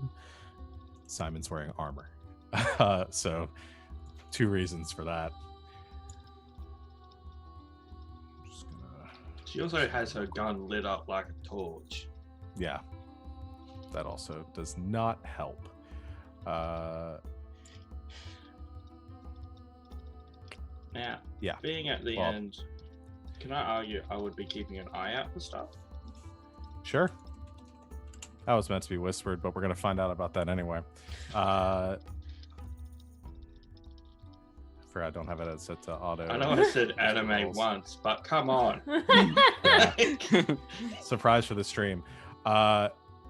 Simon, you feel something moving towards you in the darkness, and instinctually you back up from it as this tendril swings out at you and sort of snapping, trying to catch you in the air, but I think it aims a little bit high and just like cracks above your head.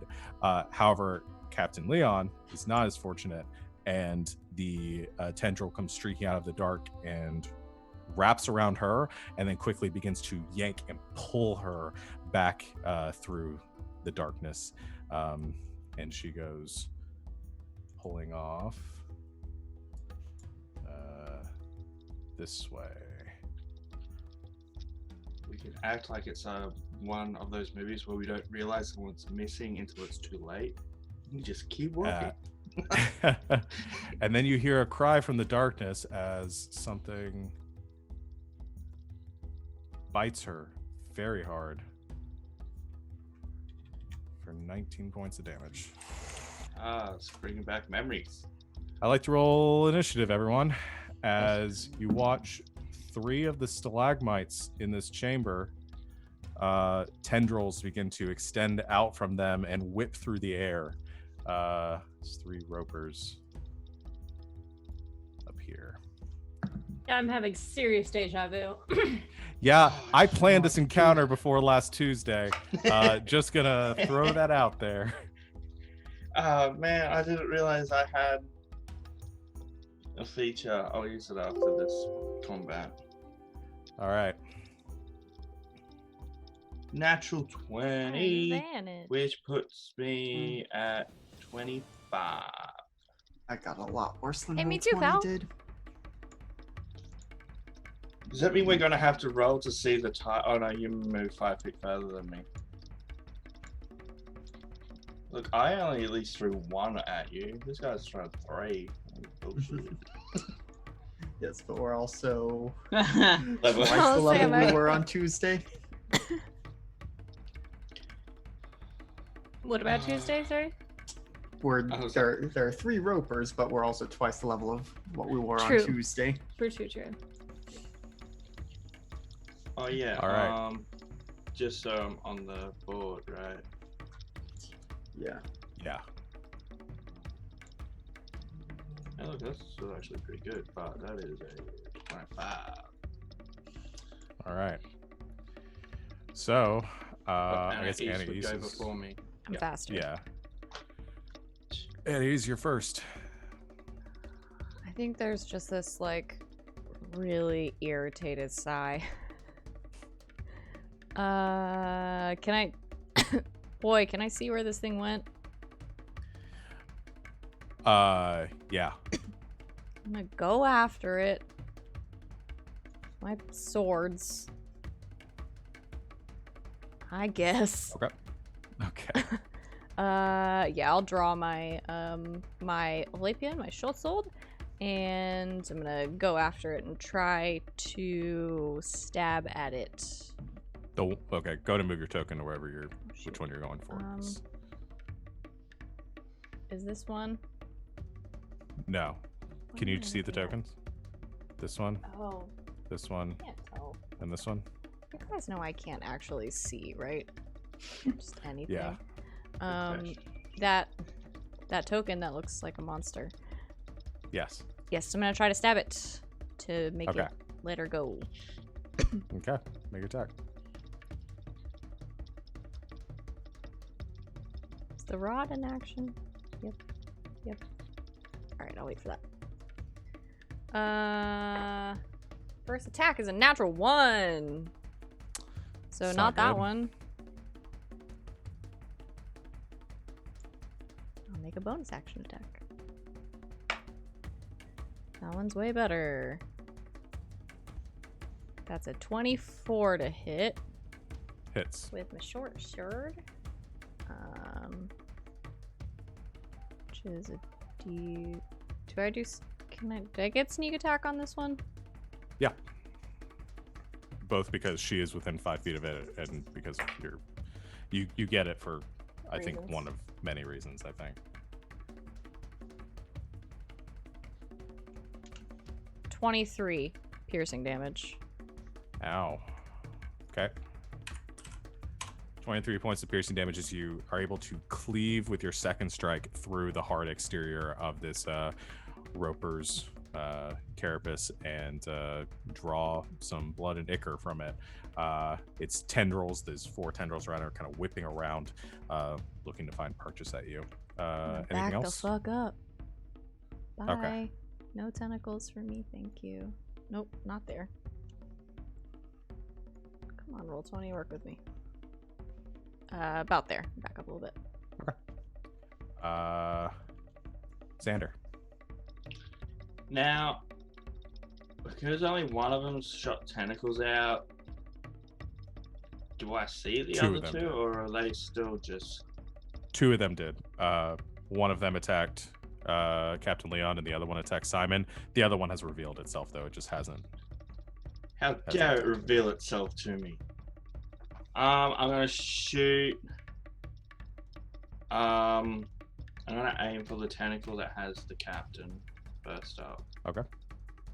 Let's try and do this. We will be like longbow attack. Oh, that's the 13. That misses. Yeah, I'll do the other check at it as well. That's better. 27. Hits. Roll damage. 10 piercing. Okay. And you're going for the tentacle, right? Yeah.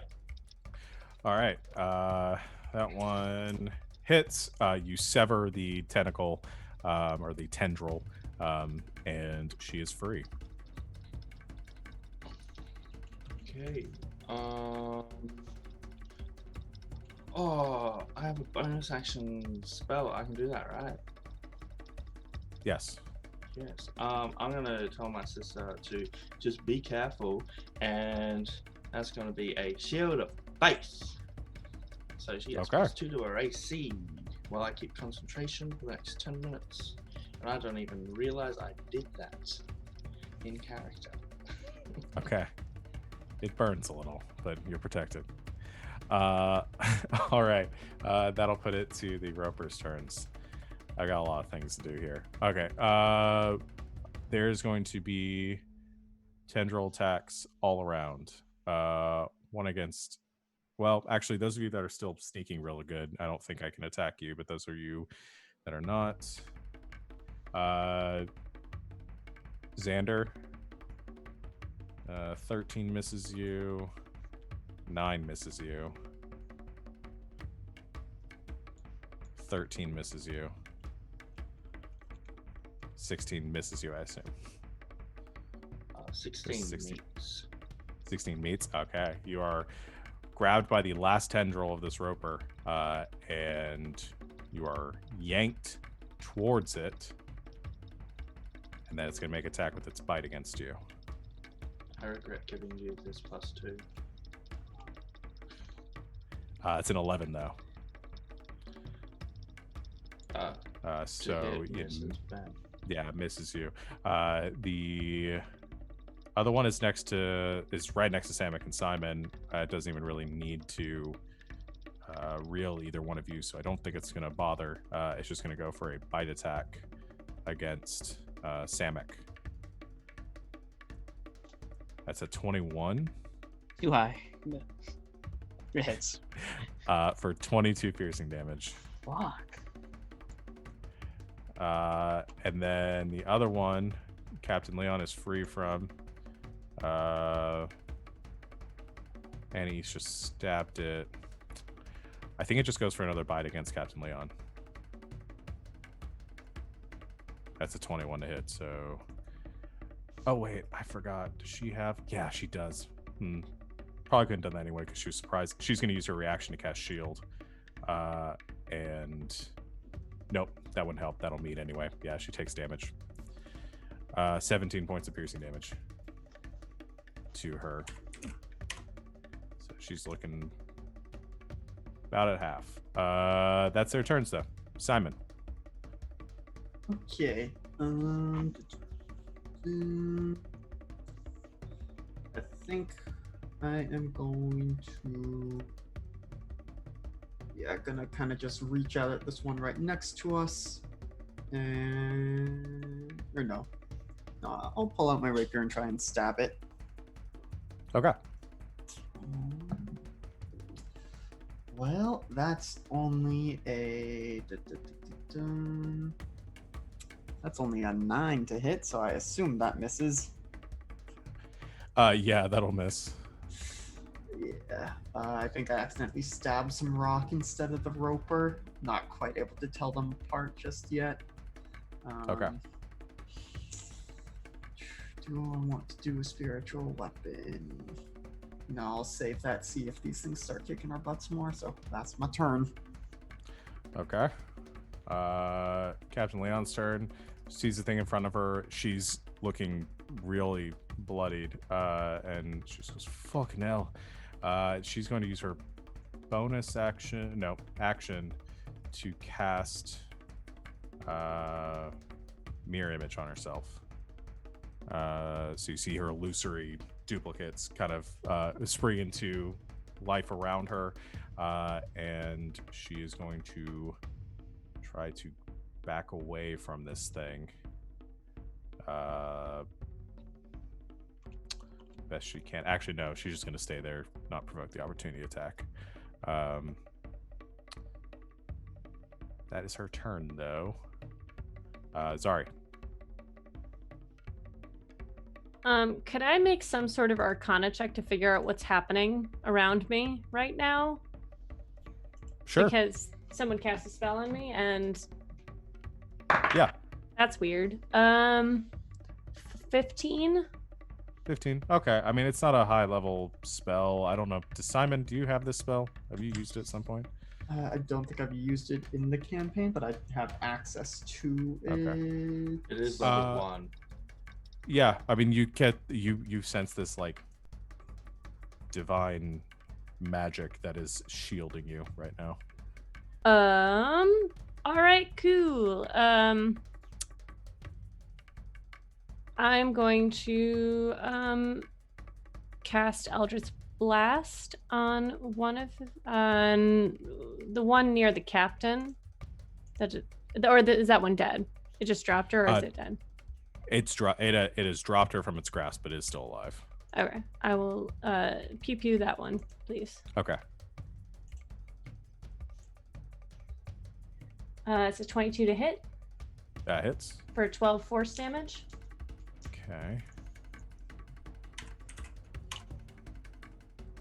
Still up. You should get a second blast at this level, right? I do, yeah. So I'm gonna do that again. It's a 14 to hit. Misses. Okay. So the second one. And you just- have the Yeah. have the +3 on that, right? Oh yeah. Okay, just make sure. I rolled a 5. Oh, yeah. Okay. Yeah, the blast, the first one connects, kind of passing through the illusory duplicates that have appeared around Captain Leon, and connects center mass, kind of cracking some more of this stone-like exterior of the roper. Mhm. The other one, it just like deflects off of it.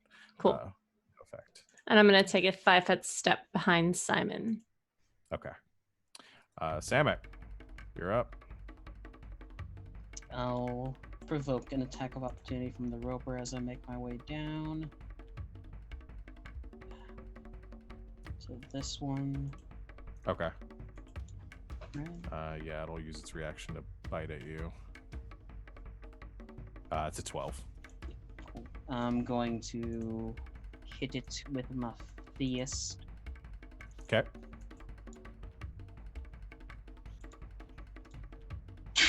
Hell yeah. Nice. So 9. Wait. So that's 12 on the first. I'm going to burn an burn a key point to flurry of blows. Wait, do I get flurry? Okay. What? Should. I thought my astral arms replaced my flurry. I'm just gonna double check. Oh. Sorry. I don't remember, yeah. Class features. There we go. My bad, guys. It's all good. Oh no, I can flurry.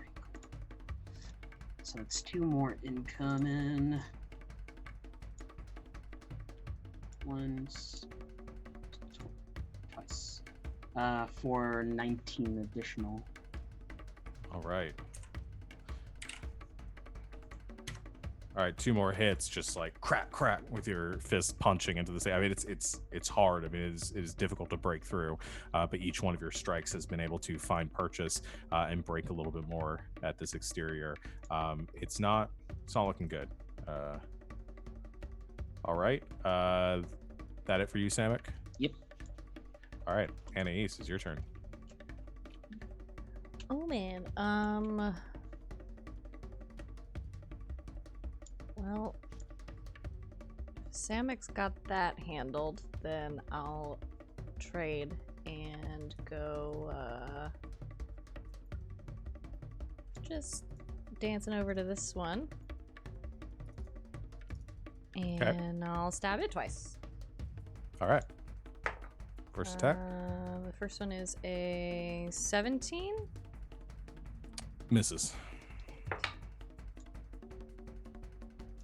The second one's a 24. Hits.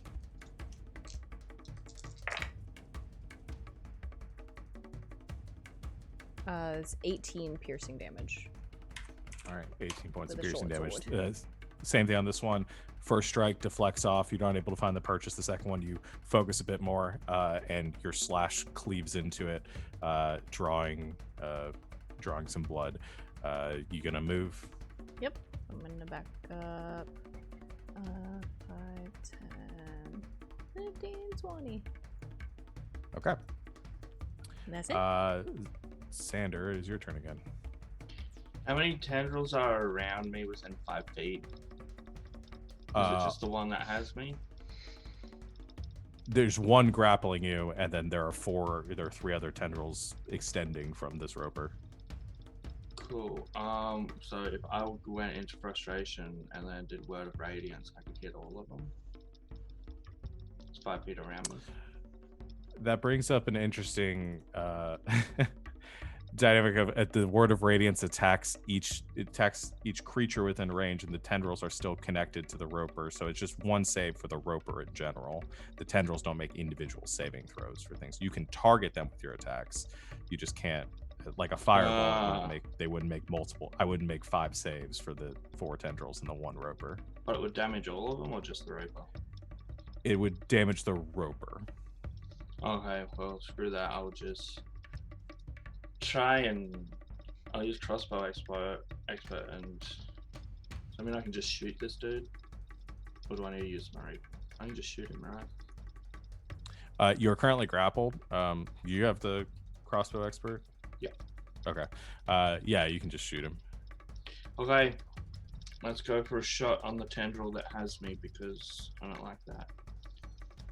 You're restrained, sorry. Actually, you'd have disadvantage on it. Okay, my lowest roll was a 14, so that's a 25. Okay, still hits. And that is 9 piercing. Okay. And that's the tendril or the roper itself? The tendril. Okay. You cut into it. It is not fully destroyed, though. Son of a... Okay. Attack number 2 at disadvantage. That sucks. My first roll was a 20. My second was a 12. It's 23. Okay, that'll hit. And if it's against the tendril, it only had 1 hit point left, so it's enough to sever through it. So you are now free. Cool. Oh, this is gonna suck. This is gonna suck.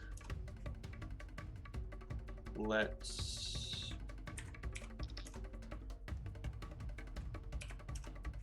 Oh, just stay next to it. Okay. It's gonna hit me anyway. All right. Back to the roper's turn. I also lied. They have 6 tendrils, not 4. So the one that's next to you, Xander, is going to take a bite against you. It's a 26 to hit. Yep. Holy shit. 32 points of piercing damage. I've got an anime. It's not working out for me, team. Not yet. The one next to Simon's going to make a bite against him. That's only a 13 to hit, so that misses. And then Samek and Captain Leon. Well, this is a difficult situation it's in. It's tasted blood. I don't know if it wants to bite her again or go for Samek. I guess it'll go for Samek, because you're there. Hit me on buff. That's 23. Mhm. 26 piercing damage reduced. I'm not raging. Did you rage? Oh, okay. No, I 26 just points of flurried. piercing damage. All right. Simon, back to you. Okay. I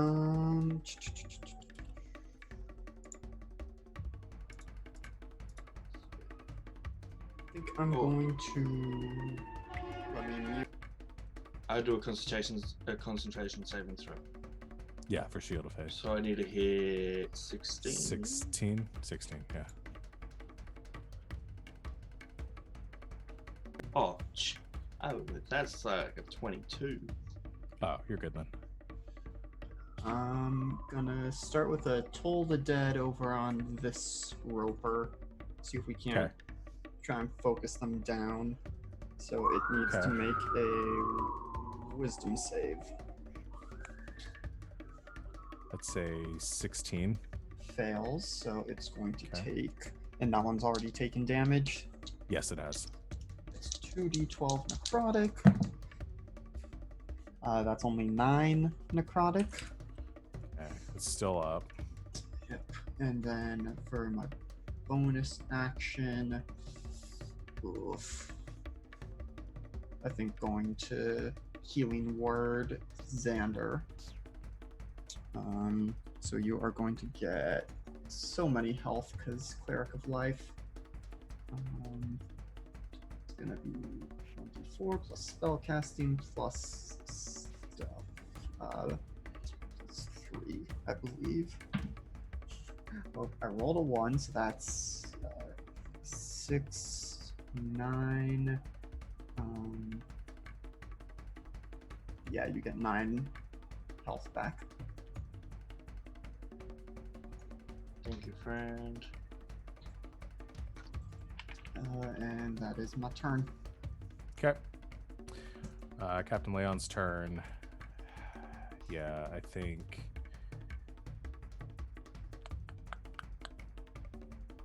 The best option she has right now is to try to hit this thing. So she uses her. Double checking concentration on this or not. Mirror image is not concentration. Cool. You see all the illusions do the same thing at the same time, and you watch as 6 tiny meteors appear in space above her and begin to sort of like orbit around each one. And then she uses her bonus action to hurl one of those directly behind the creature in front of her, so as not to hit Samek. And it needs to make a dexterity saving throw. Please don't make this. It makes it somehow and takes half damage. God, I rolled terribly for her. She's gonna die in like the first room of this. It rolled 3 points of damage, so it takes 1. Fantastic. And that's all she's got. Sorry. Oh boy. I'm gonna attack the one that's got my brother, because he's taken a lot, right? Plus he's my brother. So I'm gonna He hit pretty hard. this time I'm going to use it with the with the wand. Okay. I'm gonna cast Eldritch Blast twice on it, or we'll see. 23 to hit for 15 force damage. Hits. Okay. And then Ow. a second one, another one. 30 to hit for 6 force damage. Ow. Rolled All right. min damage on that one, sorry. It's okay. I forgive you. The the 2 Eldritch Blasts slam into the Roper, drawing a bit more blood from it. Cool. Anything else for your turn? I think I'm in a good spot, so I think I'll just stay here and give Simon kind of just like a pat on the back. You're doing great. Samek, your turn. Doing what I know how to do best. Mhm. Actually. As my part of my attack, can I draw my longsword? Sure.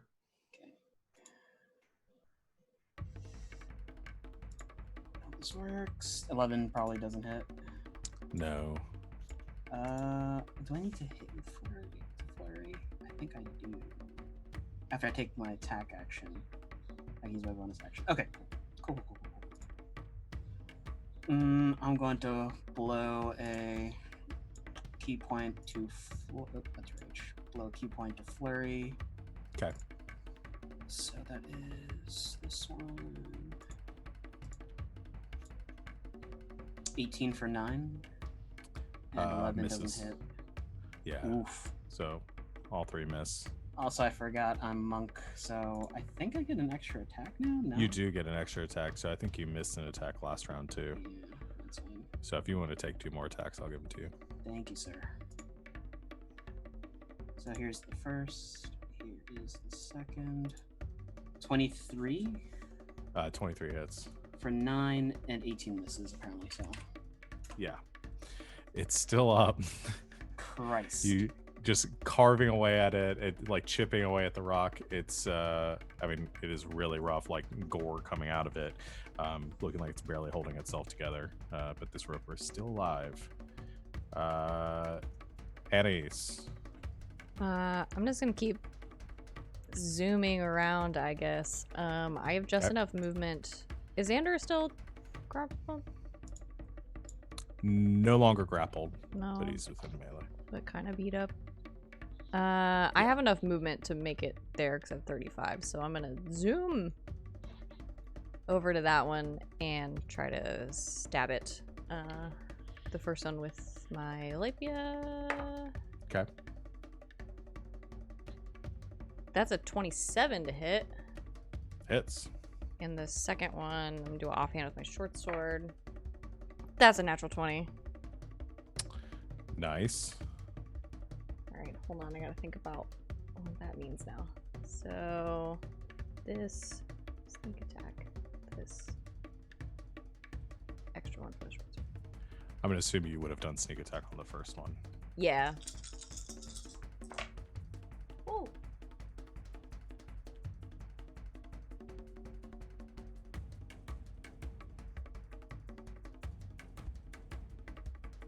That's 39 points of damage Okay. to it.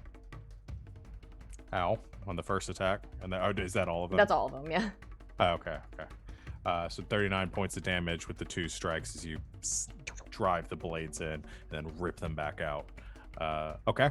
Can't you move stay though, in there. so Do you have any... no, Gotcha. that was all my movement and I use a bonus action, so. All right. Stay there. Xander. Okay. I mean, help from so many people. I was gonna. Let's try a sharpshooter shot. Let's risk it for the biscuit. Okay. 19. 19 misses. Okay, I'm not gonna sharpshoot this time. Okay.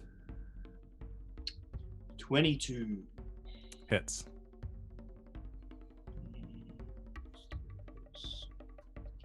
That is 7 piercing. Okay. How rough is this one looking? Pretty rough. Not as bad as the other one, but getting down there. I'll action surge and try and do what I can to kill this thing. Okay. Just a normal one, which is a 20, not natural. Hits. 9 piercing. And let's just try and sharpshooter again just to be cool. Okay. That is 16 plus 6, that is 22. That'll hit. And that is max damage, so that is 23 piercing damage. That'll kill it. With your last shot, with drawing you draw back the bow to like full draw, and as you fire, the arrow just goes right through it, almost hits Annie's coming out the other side, just embedding in the stonework between your feet, and the roper kind of gurgles a bit and then slumps down into kind of a mushy pile. No one is dead. Good shot. Watch it. Can I second wind? Action surge isn't a bonus action, right? Is it? No, that is just you just do it. So yeah, second you have a bonus action wind. still. I'll second wind myself. All right. Roper's turns. The one with Simon, I guess, is just going to do the same thing. It's just going to try to munch on the tiny boy in front of him. That's a 13, though. Misses. So Probably yeah, got my shield up in it and just. It's just kind of like no on the shield. It doesn't really understand how shields work. The other one on the ropes here, no pun intended, makes a bite at I guess Samek again. It's a 25. Yes. Him I can't hit. You I can't miss. That'll be 31 points of piercing damage. Cool. All right, Simon, back to you. Okay. Seeing things are looking a little rough over there, gonna more or less do the same thing. Gonna toll the dead on that roper. Just kind of dismissing the one that's eating my shield right now. Yeah, just kind of casting underneath it and be like, fucking die already. Yep. So wisdom save from the one that's almost dead. Okay. I never realized how wise ropers were, but that's still not good enough. It's a 12. Yeah, that fails. So 14 necrotic damage. That'll kill it. Yeah. Gets the hangover of all hangovers. It doesn't recover.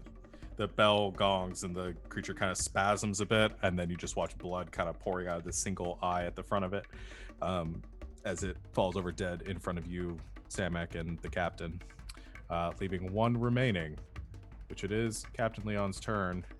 Hold on, bonus action. Oh, sorry. Going to, yeah. Gonna do a healing word on Samek. So okay. Hopefully I roll more than a 1 this time. I rolled a 2, so you get 10 health. Okay. 10 health to Samek. Captain Leon, I think, just steps back kind of this way. Doesn't want to get closer to it, even though these things can reach like pretty much everyone. And she used her bonus action to send out another one of the meteors. It's going to make a dexterity save, which it fails. It takes 6 points of damage. And then, fuck it. She is going to use a second level spell slot to cast Scorching Ray. Oh, I forgot she deals additional fire damage. That's another 4 on top of that. She's going to send a Scorching Ray in the other one's direction.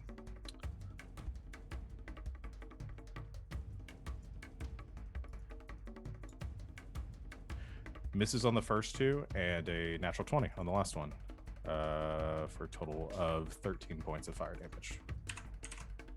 Oh, plus 17 points of fire damage. All right. That ends her turn. Zari. My turn. The one in front of Simon's still up. Yeah, that's the only one left. I'd like to pew pew, please. Keep you away. Thank you.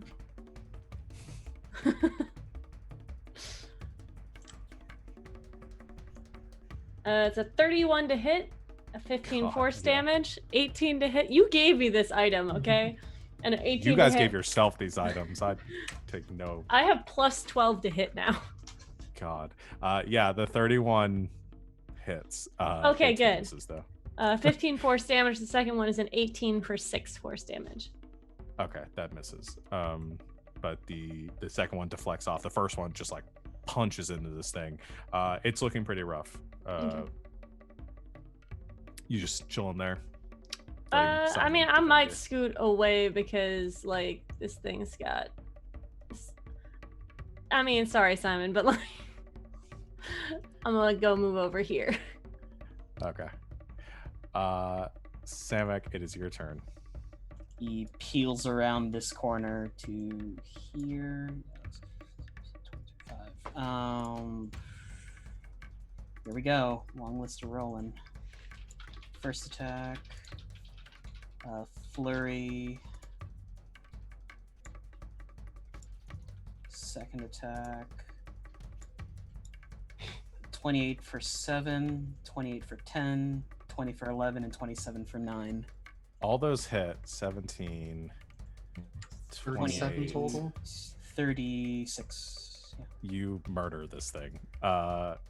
Just He- four strikes. Did you have a description? Oh yeah, he like on the first hit slashes through it. Second hit like an X cut.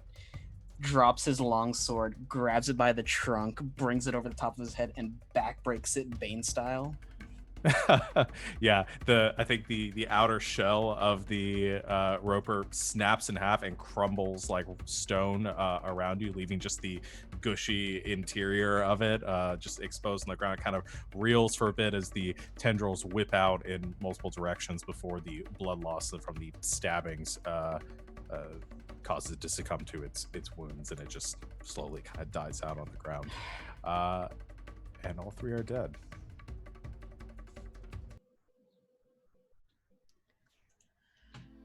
Ow.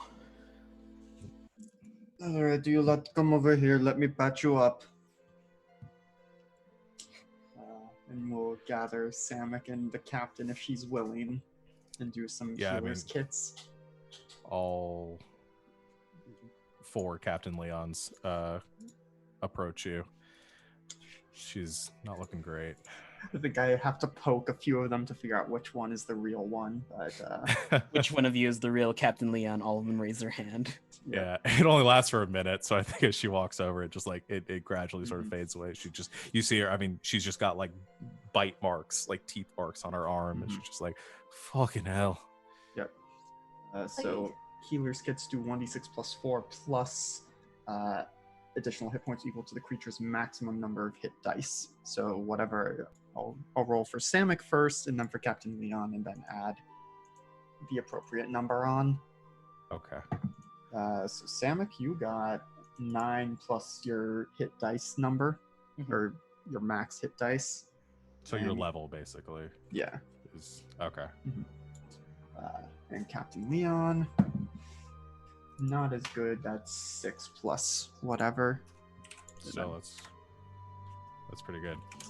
Yep. But now I can't do These are- that to you again until we do a shorter long rest.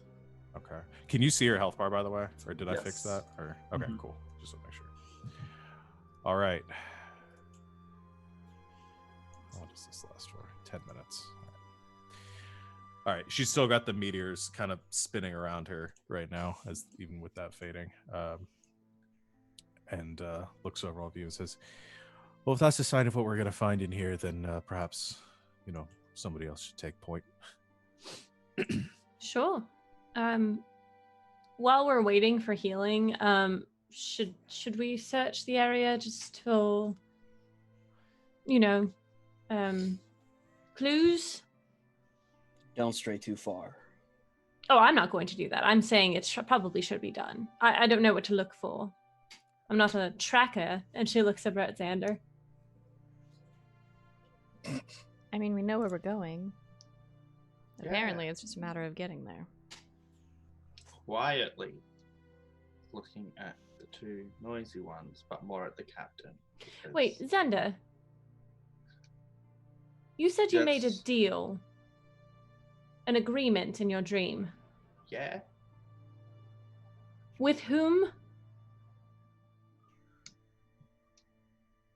A guy riding a dragon. What did he look like? Shiny. Radiant. I don't know, did I get an actual clear view of this guy? You didn't get a view of him specifically. You saw sort of like an imposing masculine figure, and then he had these gleaming like gauntlets, and was riding a large kind of golden dragon. I Large get that boat. description. Can I make a religion check? Yeah, you can make a religion check. I'm assuming he's like the god of anime. That's a 13.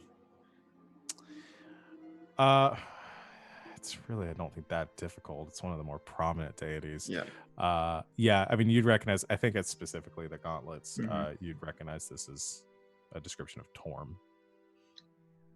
Oh, you have made deal with Torm. So he's real? Yes, one of Xander. the primary pantheon. Are Big you strong sure? god. Are you serious? You made a deal with a god. Okay, devil lady, you just need to get off your high horse here. You don't even know who this person is. You don't know what he's asking of you. He said, destroy evil, and I'm like, cool. Are you certain that it was him and not something in disguise? Did you ask him any questions at all? I said, you're not going to make me kill little kids, are you? And he's like, dragon roar. Do I seem like the kind of guy which would do that? And I was going to say, yeah. To him. He didn't answer yes and no, Xander. What's the worst thing? I signed a deal with the devil? We can be like proper devil siblings. What if it was a demon? Then my demon will beat your devil. And You know nothing about what you've done. I've I studied. know that I have the power of God on my side against your devil, so... You don't know that. You know you have radiant abilities. Oh no, you don't even know that. Did you know that you cast a spell on me? No. Would I know if demons would be capable of pulling off that kind of charade and pretending to be a radiant being in order to trick someone? There are lots of things that are possible in this strange, mixed-up Sure. game we call life. Yep. I mean, I would thought say we were with your, playing with, D&D. your vast, with your vast knowledge, I mean, it's possible. You would be familiar with cautionary tales of people that have been tricked by evil creatures to deals and bargains and all sorts of things under the guise of them being good. So the more powerful the creature, the more likely it is they could trick somebody, especially the weak-minded. I have a very high wisdom, so back up about weak-minded, buddy. But you don't use it. Your interpretation of my wisdom is interesting. Look, I'm just saying, one, I haven't needed blood to cast magic yet, so I'm putting that in the pro column. There is always a cost for magic. I can't think believe that you've done somebody's this. I think somebody's jealous. I'm not jealous, Xander. I am very Seems concerned. like it. Jealousy does not fit you, you know.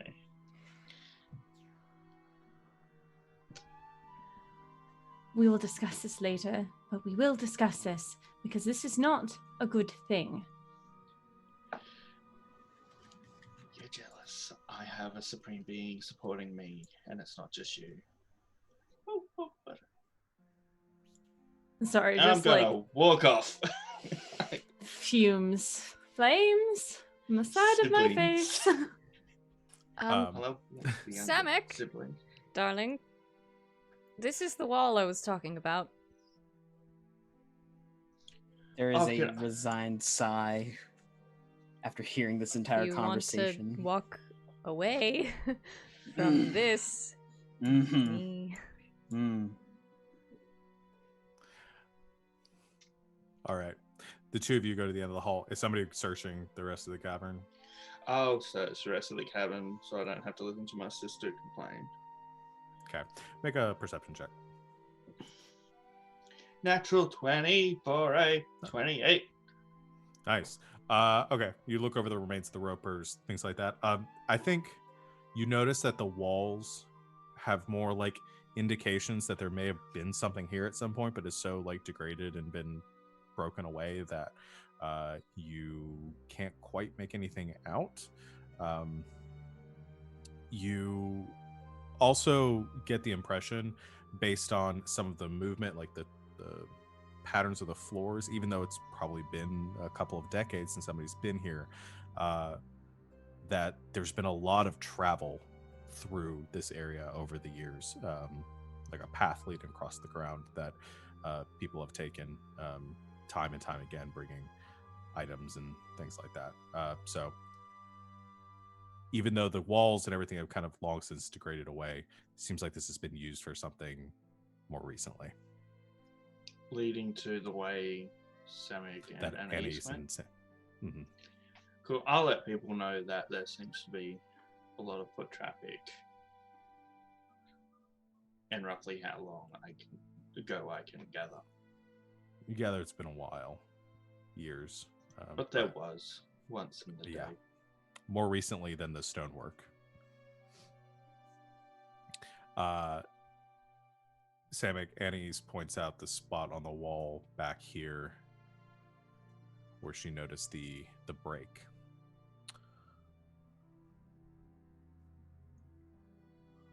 Seems like our best way through.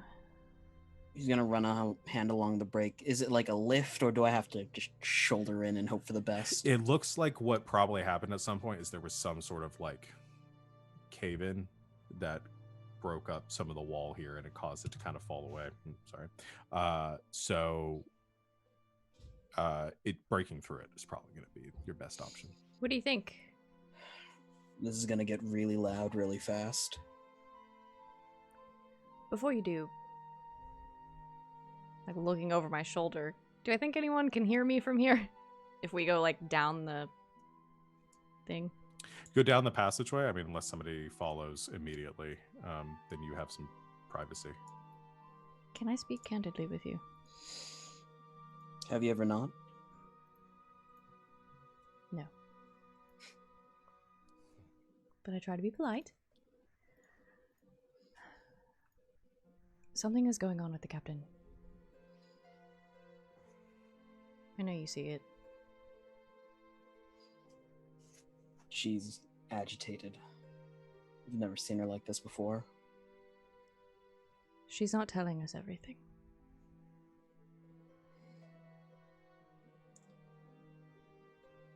Well, everyone has their secrets, Anais. Even if this is life or death for us, you know.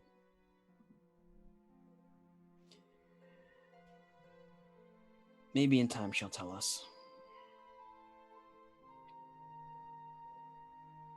You're very loyal to her.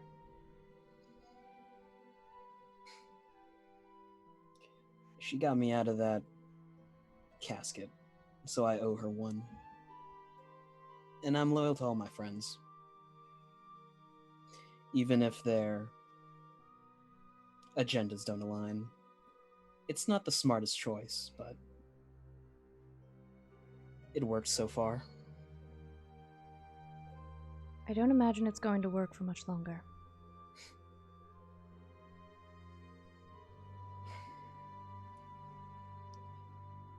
Well, let's hope your argument holds up against the others then.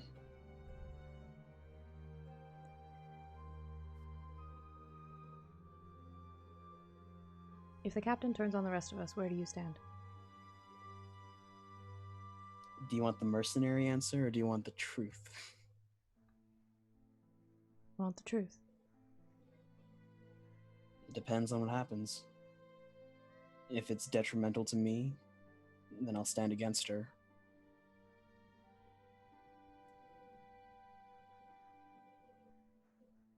Fair enough.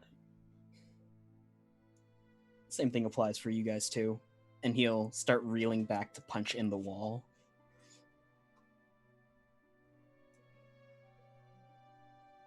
I just don't want to see you hurt. You've been kind to us.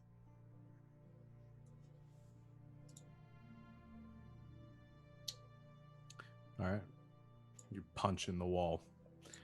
I imagine it's the four astral arms come out and they start overlaying themselves on top of his fist. And then he punches in all four like machine gun into the wall. Yeah. Just all of them hitting at the same time. I will make you make a check for it. It's pretty badly off, and it opens up the passage leading in. All of you back in the main room can hear that happen. Captain Leon immediately kind of follows down this way, coming up behind you, says, "Did you find something?" He'll motion to the wall. The passage I was talking about. Samek's broken through. Fantastic. Let's keep going then. How are you feeling? Me, right is right. Ready to keep going. Okay? if the captain goes on ahead, Samek will just. Oh, Anais. Hmm. If you all help me cleanse this temple, I guess I'll owe you one too.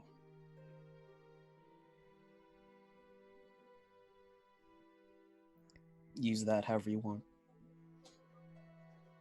Well, I'm always down for favors. And I like helping my friends.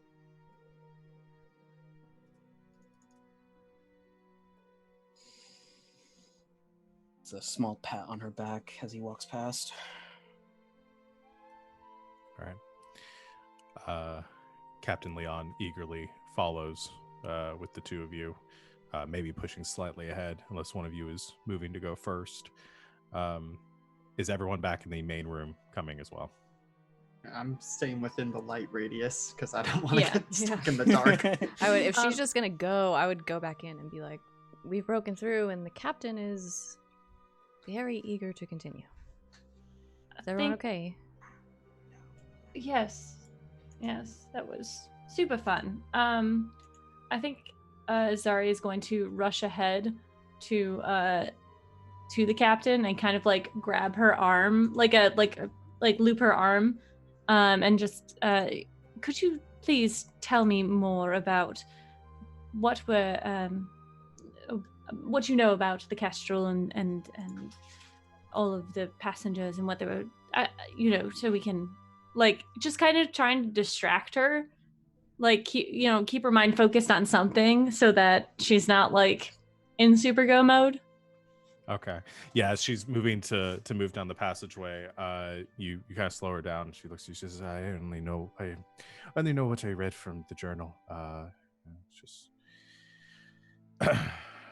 Crimson Drake seems like they were very fond of their crew.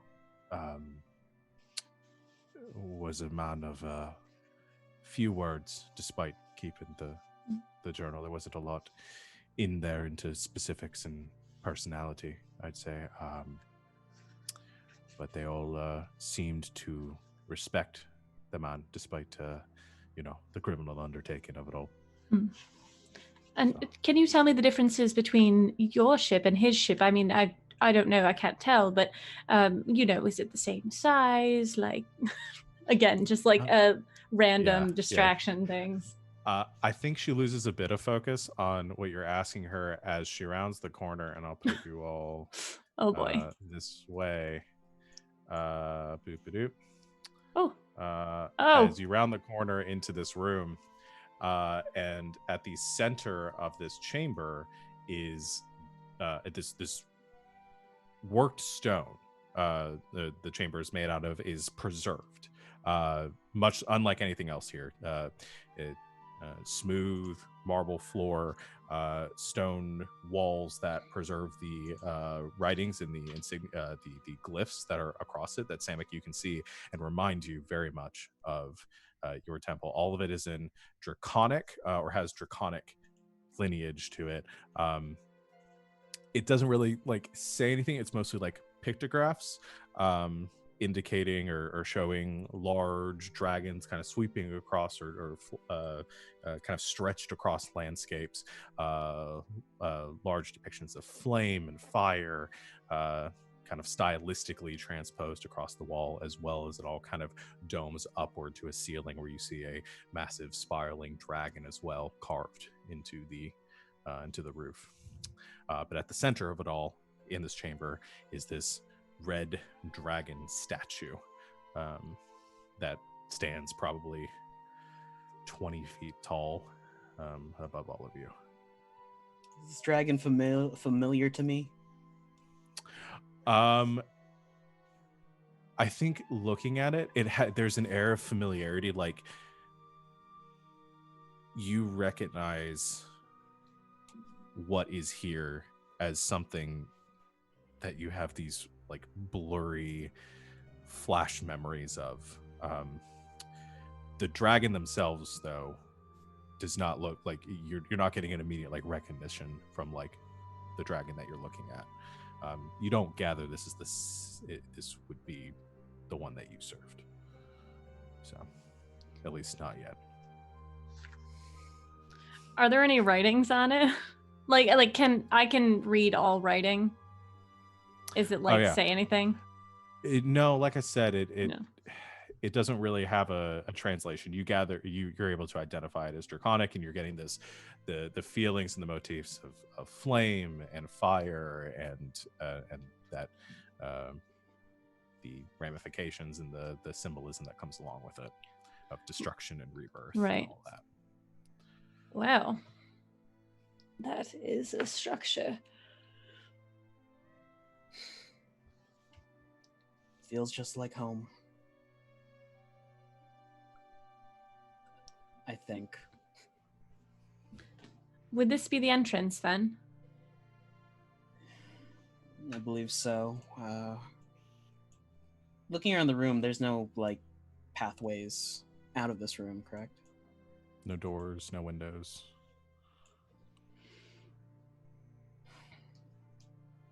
Perception check the room to see if there's a sneaky little trap door somewhere. Mm-hmm.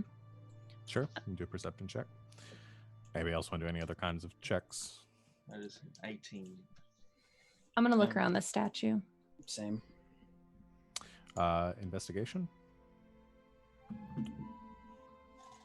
Me too. Oh, 16. I'll investigate. Okay. Xander, you look around the room. You said you rolled an 18? Yeah. Okay.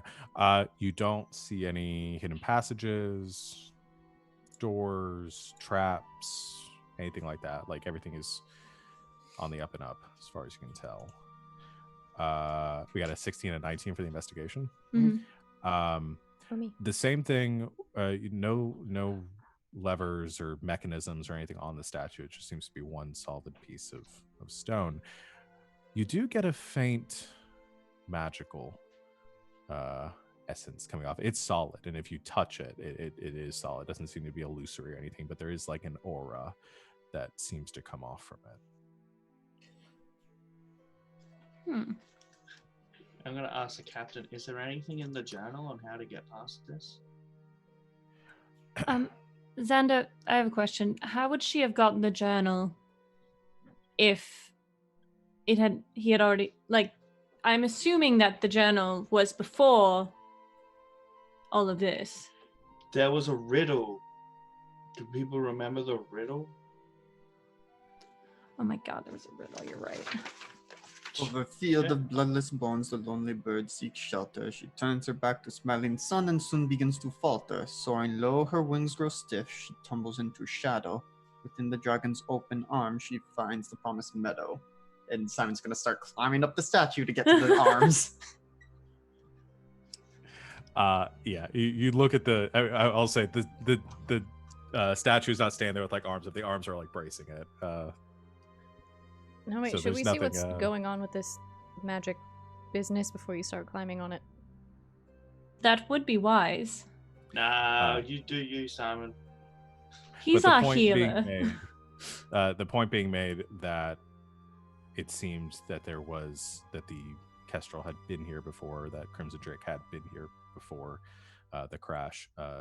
Captain Leon says, other than the riddle, there wasn't anything talking about this place. No writings on anything inside. I didn't even know this was here. Okay, I'll assist Simon in his climb. Because Wait. Just a second. Somebody want to make an Arcana check? I would like to take out the Rod of Alertness Okay. and cast Take out your Detect rod. Magic and take it and cast Detect Magic. to see what kind of And magic is scraps. happening here. the magic of Grasp it friendship. firmly. I rolled a on. 6.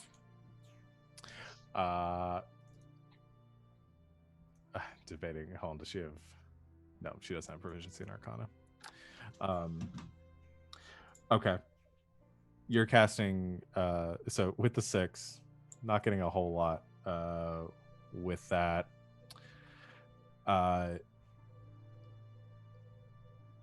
with the detect magic spell though, what would this be? We will find out next fortnight.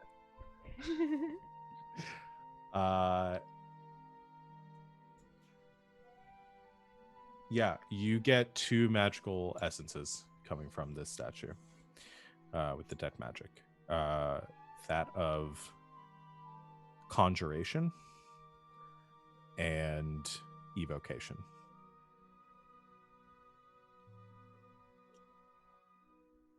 I try my best to explain this to Zari because while knowing a lot of things, Anna's never done magic. I'll let Zari turn that into an advantage with that assistance if you're doing that at the same time. Does So that mean I'll give anything to Zari you? one more roll. Let me see. No. Well, those are types of magic, yes. But you said evocation and what? Conjuration. Oh, well, that could mean that this is going to summon an actual dragon, or Bad? that would be very bad. Or evocation is something that I don't know off the top of my head as a player because I get them confused all the Damage. time. Blasty. Oh, yes, that's bad. Simon, please don't climb on that. Santa pushing Simon up. We're both standing in front of the No. mouth. It has Very evocation dangerous. magic. Oh, that is bad. Xander, let me down. Oh, you guys just hating on dragons. We just traveled with one for days. I am Crow never wasn't bad. traveling with men again. Samek Yes. turns his head, quirks an eyebrow. Most men. Shall we just break it then? I think that would be very bad. What if we tried turning it around so it's looking a different way? It's 20 feet tall. How do you think we're going to turn this? He's gonna raise his arms up, be like, with these. Captain, if you would, could you turn out the light briefly? The riddle mentioned tumbles into shadow. Mm-hmm. So maybe if we extinguish the light, something might happen. Right? If not, turn it Sure. back on, because I I can hate give you all blind. dark vision for this puzzle. No. Just leave it. Don't use your magic. You don't know what you're doing. I don't know what I'm doing. I just know I can do it. I know. That's why you shouldn't just do it. The captain just turns off the light. While Everyone they're- just stop for a moment. Bigger problems at hand, okay? While they're arguing, I'd like to rack my brain and see if my temple had this sort of arrangement as well. Oh, good point. Maybe history? 17. 17. All right, 2 things happen at the same time though. The lights go out, and I think this triggers. It's like you're plunged immediately into complete darkness. Samek, you feel this like familiar feeling, like suspended in nothingness. Brings back this, kind of calls forth this memory. As you look forward, and you all see this, the statue in front of you, you can still see it as almost translucent, as if the statue was as if you can see through it. At the heart of it, you see this small burning flame that's glowing and enough to illuminate most of the statue itself, but like at the heart of it, there's this like, small flame that is just barely flickering there. And Samek, at that same time, you're remembering something. You're remembering in your temple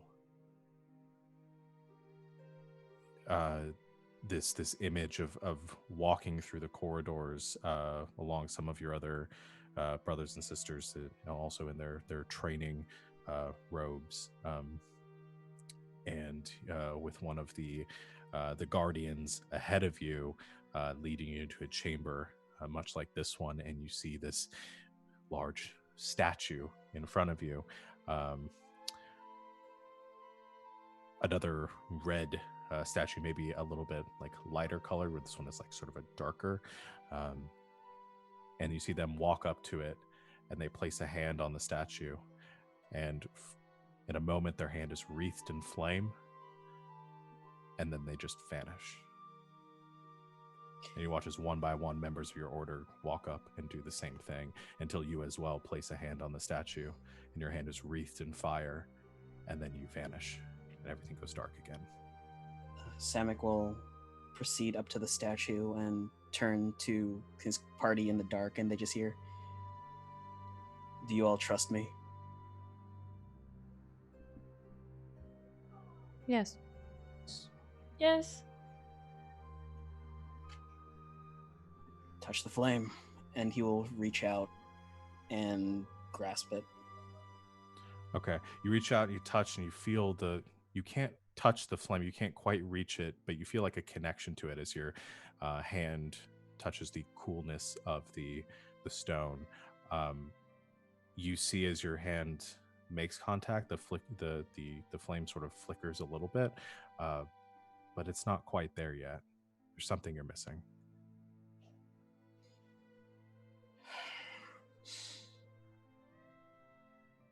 I wonder if there's a way if I could pour some of my mojo into it. You do that? Yeah. Would it be a rage or my astral arms?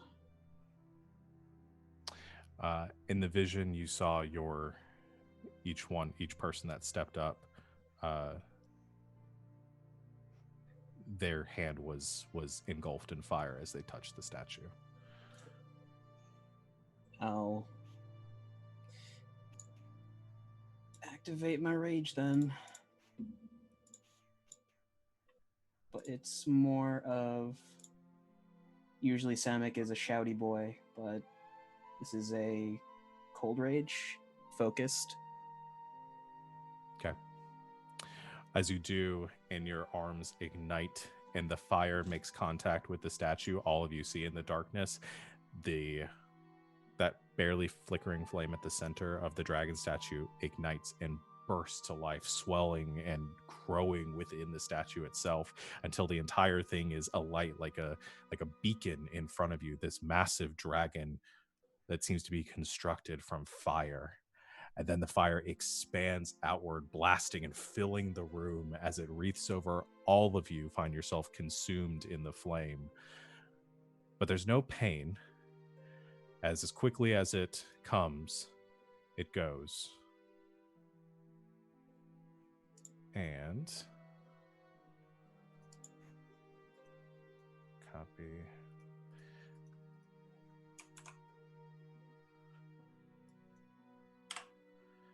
You find yourselves in a similar chamber with an even larger statue, 40 or 50 feet high, towering above you. You can all scroll down a little bit on the map and then kind of pan over to the left. As you see yourselves in a massive circular chamber with 6 smaller chambers evenly spaced around it. 5 of them have these burning fires within them, swirling and churning like portals, and one of them remains dim, and that same statue burning in front of you. And that's where we're going to go ahead and end the session here for tonight. As anything further, and you guys are going to end up, we'll take a lot more time. So, good game, everyone. Putting us back to some less suspenseful music. Good stuff, guys. So I was gauging where we were going to be at the end of this session, whether we would be going for 9 or 10. We're definitely going to be doing 10, though, because it's going to take you definitely that amount to get through it.